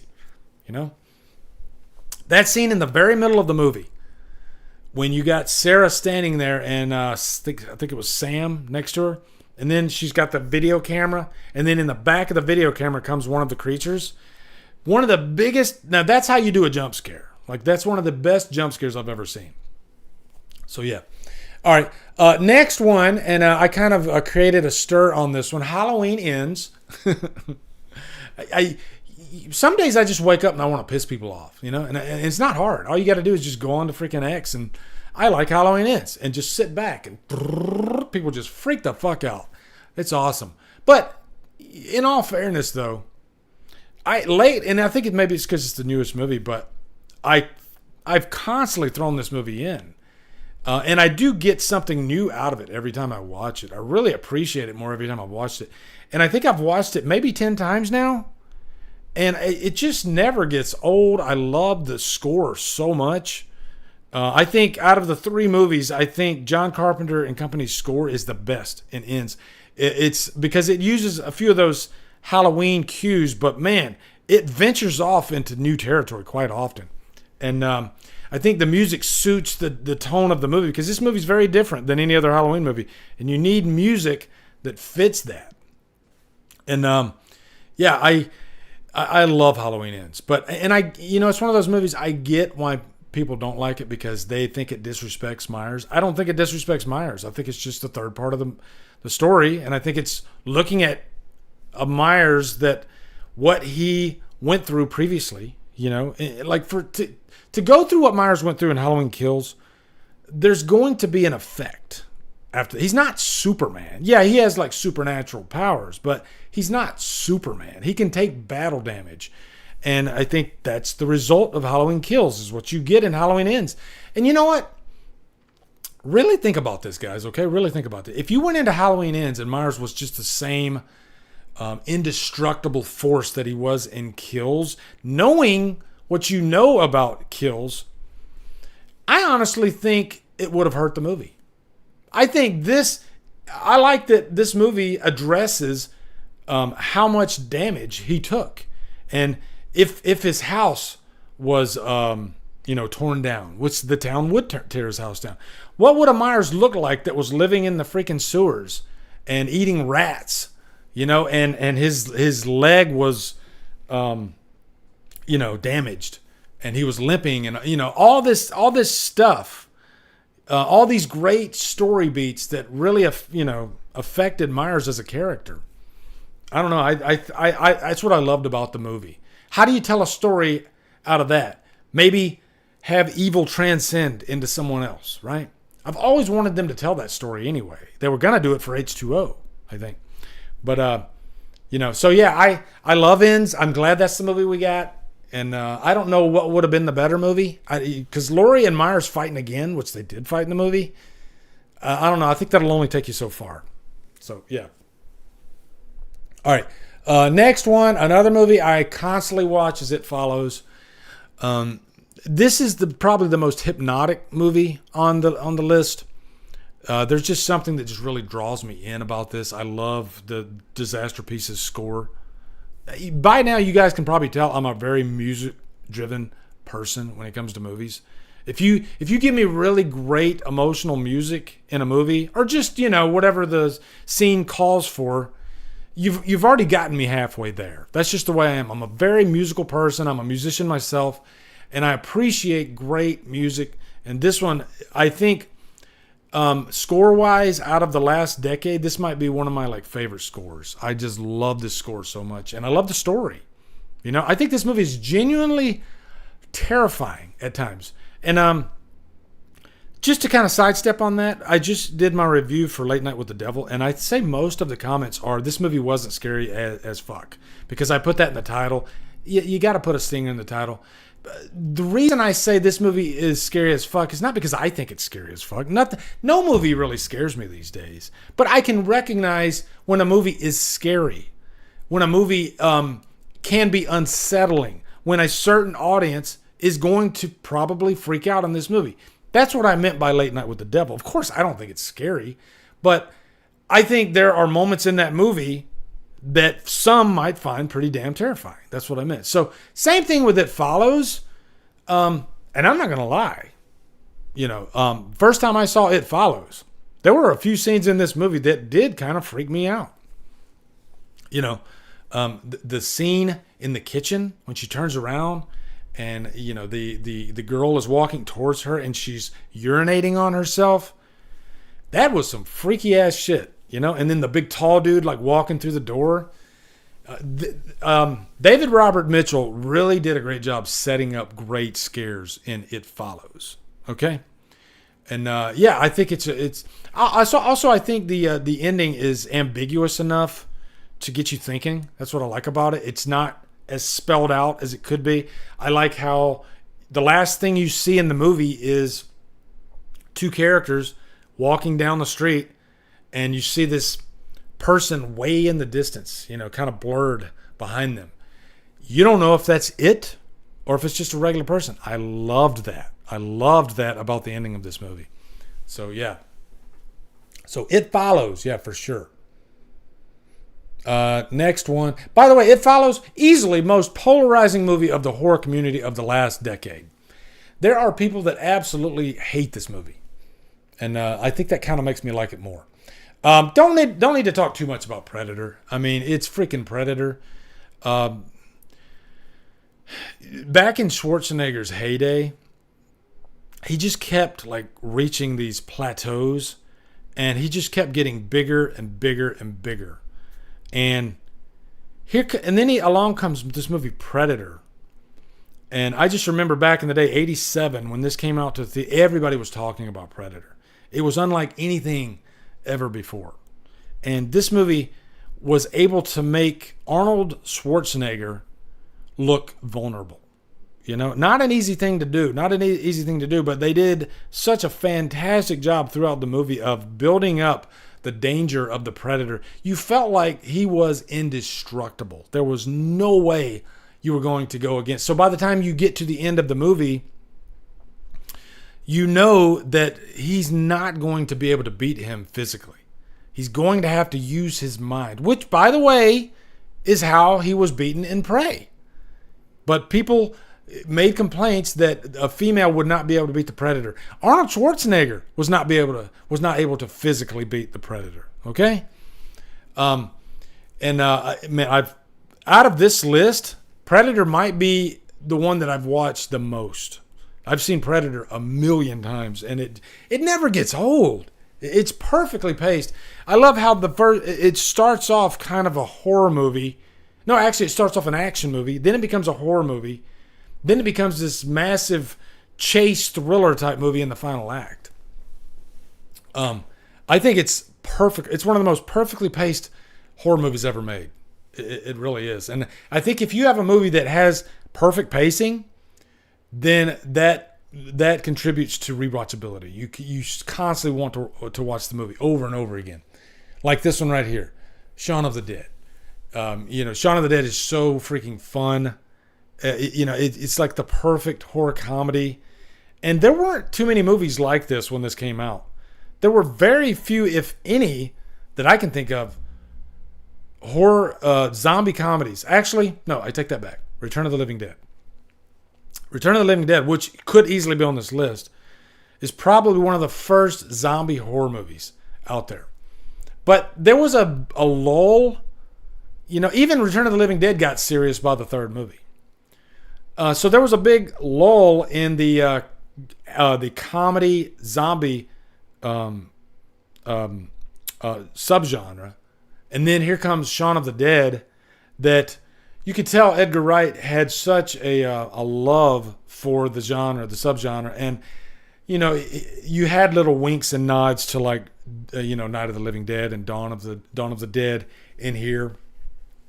But it's got that great British comedy as well. I'm not even like the biggest fan of British comedy, but when it's on, it's really on. And this movie, I think, has the best aspects of British comedy that I really like. And Simon Pegg and Nick Frost are just, they're like perfection together. They're like the perfect comedy duo. And this is the one movie that's so side-splitting. Like, there are so many scenes in this movie that I'm just like, I'm gasping for air at how funny it is. But on the flip side, the zombie effects are really great, really creepy at times. So, especially when you have family members turning into zombies, that's when it really hits home. So, next one, we're going to go The Shining.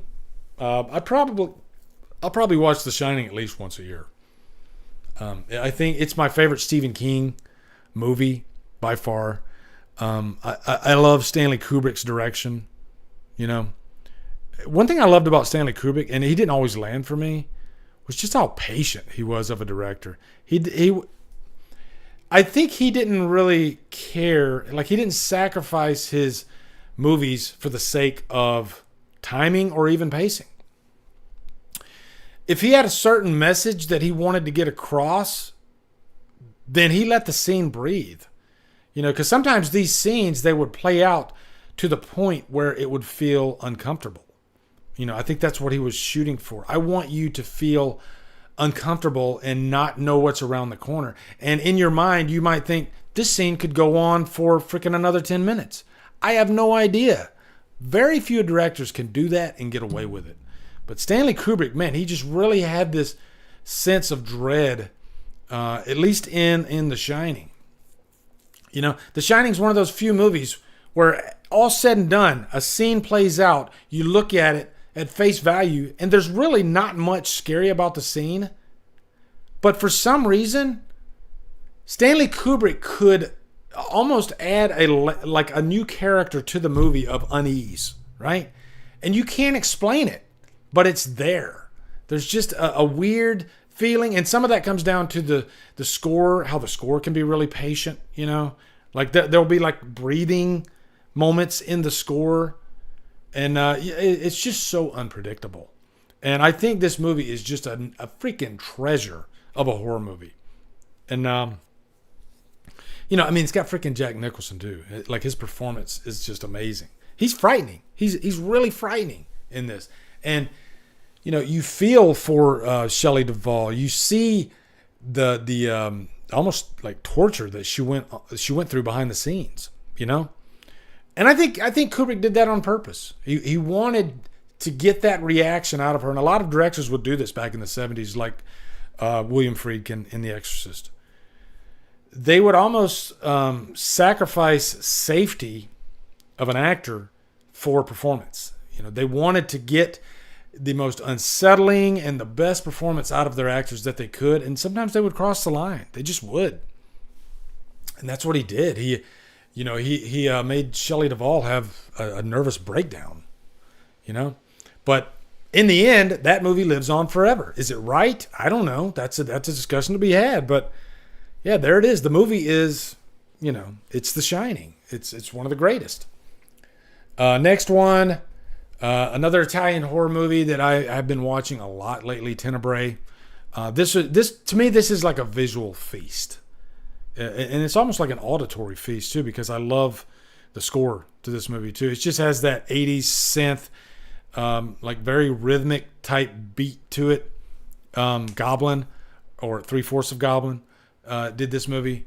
But I also just love this story about this writer, and it's not really the reveal of who the killer is. It's the way the scene plays out and the actions of the characters in that reveal that make it special. Like, it is so freaking batshit crazy at the end of this movie. This movie like ends with a scream, and I think maybe Rob Zombie had a little bit of this movie in his mind when he did the ending of Rob Zombie's Halloween 1, when the last thing you hear is Laurie Strode screaming. That's the last thing you hear in this movie, but boy, is it more effective.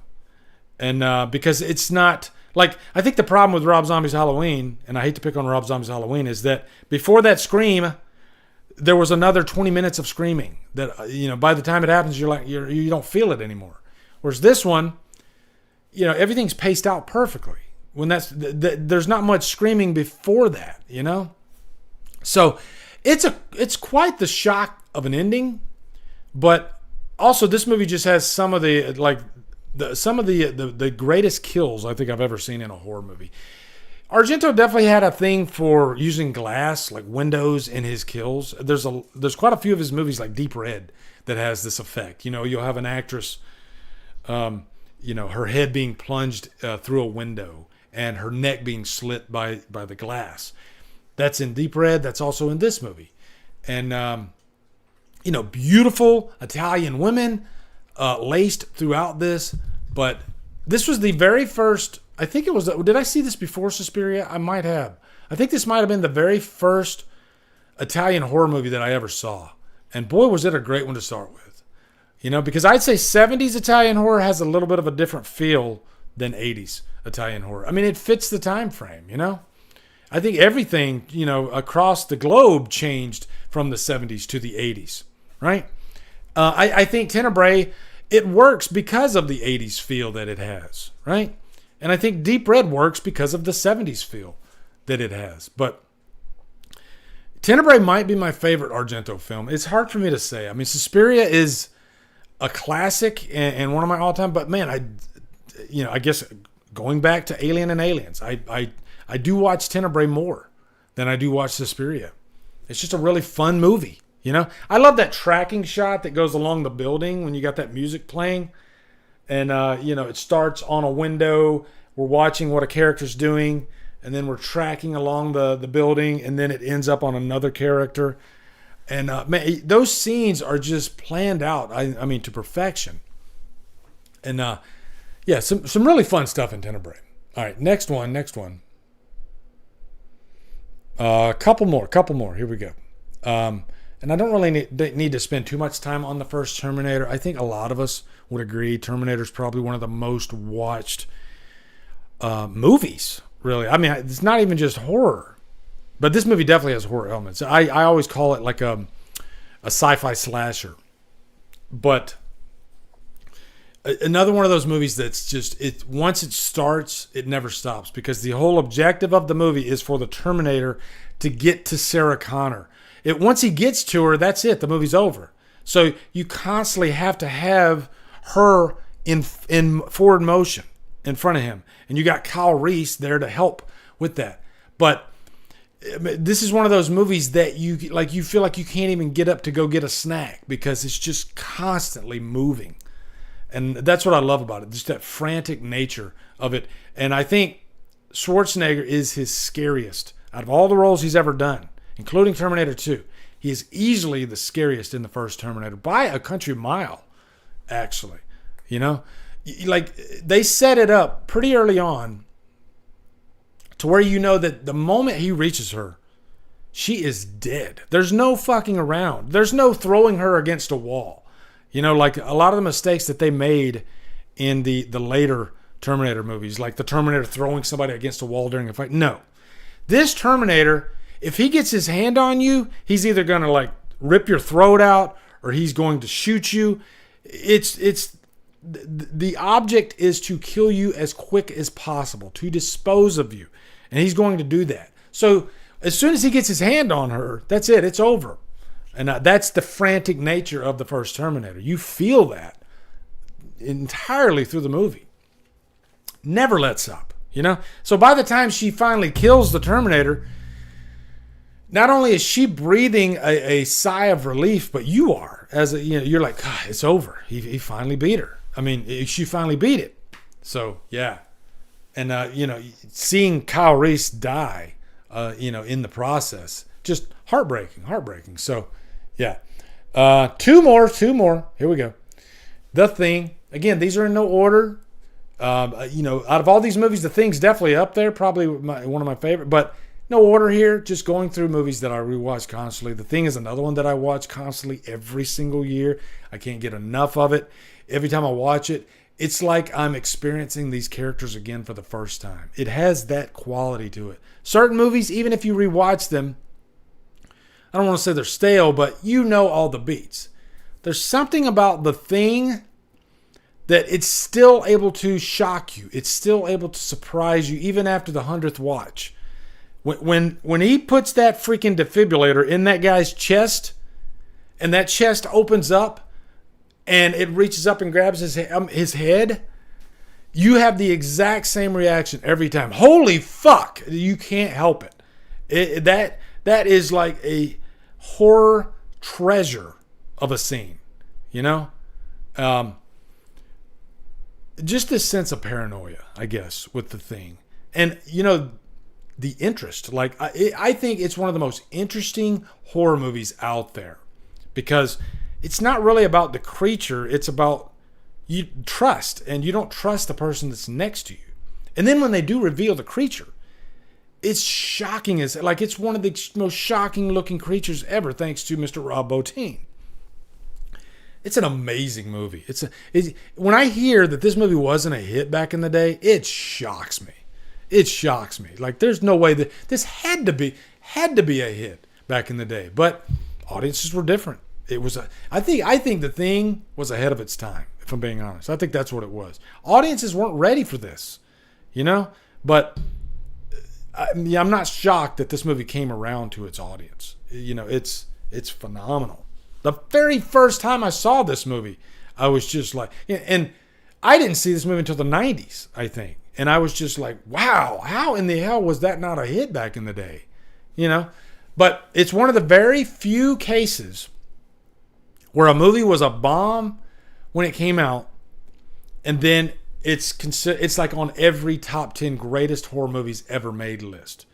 It went that far. It went from critics hating it to one of the greatest ever, and that just doesn't happen that often, right? But it's just that good. Even Carpenter stated that this is the movie that he's most proud of, and for good reason, And it doesn't hurt that you got Kurt Russell as an ace in the hole, who's awesome as McCready. Yeah, well, fuck you. And last one, but not least, you're next. I feel like at this point I've played my You're Next card enough. Like, I can almost retire You're Next after this. And I think that's just a testament to how popular You're Next is amongst the horror community these days. And I'll even wager that I think we'll eventually get a sequel to You're Next because of how much talk that this movie gets. Like, I'm almost sick of talking about it, right? We've all talked about You're Next so many times. It's so freaking amazing. And still to this day, I think it's a very unique slasher movie with a very unique final girl and a unique plot. There's a nice little twist in this movie. And, I was just talking about The Thing, but this is another one of those movies where trust is at play. You don't know who you can trust. So I'll tell you one thing, though, that I've never mentioned about this movie. I never realized that Ty West was actually in the movie. I never picked up on it. But he was one of the early victims of the movie. He was sitting at the dinner table, And I think this movie was kind of the rebirth of Barbara Crampton, too. I mean, I'm sure she had done movies before, but I think Barbara Crampton took some time off from acting, and I think this was kind of her big comeback. And she comes back and she looks the exact same as when she left in the freaking 80s and 90s. So, yeah. But yeah, I mean, there's not much more I can say about You're Next. Although I watch it constantly. It's fun to watch. It's fun to watch Erin completely kick ass. You know, this is that movie that you just enjoy watching the final girl work, right? She knows exactly what she's gonna do. She's 2 steps ahead of everybody instead of 2 steps behind, and having to figure shit out. I think that's the difference between Erin and Jenny from Friday Part 2. I think they're both equally important, but Jenny doesn't have the survival background that Erin does. So Jenny has to think on her feet and try to catch up with what's going on. Whereas Erin, it's already there. She reacts immediately. She knows exactly what she's got to do to get out of this mess. You know, she's going to have to go through some battle damage, but it's like I said, it's fun to watch her work. She's amazing. She's amazing. So yeah, that's it. There you go. 12 highly rewatchable movies, guys. Man, that was really fun. Damn, it's 7:07 now, and I always hate saying goodbye to you guys tonight. Let's recap. What did we do? We talked about way too many news stories, but you know, I wanted to bring up like Fear Street and Kristen Stewart wanting to do a horror movie and stuff that maybe not everybody's talking about. You know, I give you a little bit of Scream news in there, but I really wanted to talk about that other stuff, and I'm glad I did that. Okay, so thank you all that have subscribed to Drumdums Xtra. That's, you know, I pull clips from these. Usually it's like 5 or 6 clips from each one of these live streams, and I put them out on Drumdums Xtra, and I've gotten so many compliments about they like that type of content. They like that they can just get a little bite-sized 10-minute horror update or ranking or just a topic of discussion. And, you know, I guess it's working. I love that because I wasn't sure if this was going to work, you know. And I did face a little bit of resistance at the beginning. Like, why would you put this out when you have the live stream, right? But more times than not, like, you know, 90% of you were like, no, I love this. Because I don't want to watch a 2-hour live stream, you know. I'd rather watch a bite-sized thing on my way to work or whatever. So, Chappie says, are you into grindhouse films? Yeah, absolutely. Oftentimes I go through Tubi and I'll look for those old like early 1970s, like The Baby, which I just reviewed. That has like a grindhouse type feel to it. But one thing I love about grindhouse movies, one, they're ugly looking, and I mean that in the best way. You know, they're just dirty looking, and two, nothing. Like, they're surprising, but nothing they do surprises you because you know that there's no limits, right? They can go for carte blanche, and they can do anything they want to do. They just have that feeling about them. They don't feel like they're fenced in, right? That's what's great about grindhouse movies. And yeah, I love grindhouse movies. So not all of them are great. You know, some of them feel a little bit too much. You know, I have a threshold. There's certain movies like that I have no desire to watch. You know, because they're just a little bit too, like, hell, even, and I don't know if you consider this grindhouse, but like even like movies like Human Centipede, I just, still to this day, no desire to watch. I don't need to go there. I don't need to go that far, right? Maybe I like more horror of the mind, but I do love blood and guts and all that stuff. But yeah, I guess I'm a little picky when it comes to what would you call that? Because that's not really grindhouse, but just, I guess, like torture porn, right? So I know that wasn't what he asked, but yeah. So anyway, guys, I think that's gonna wrap it up. I need to get some food in me. I'm starving. I'm always starving after these things, but man, did I have a blast with you guys.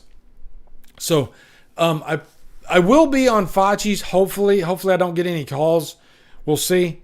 But that's the only time I'm going to be live next weekend, all right? But I look forward to this every week, and I'll be back in the saddle in 2 weeks on DDLive, all right? So take care, everybody. Love you guys.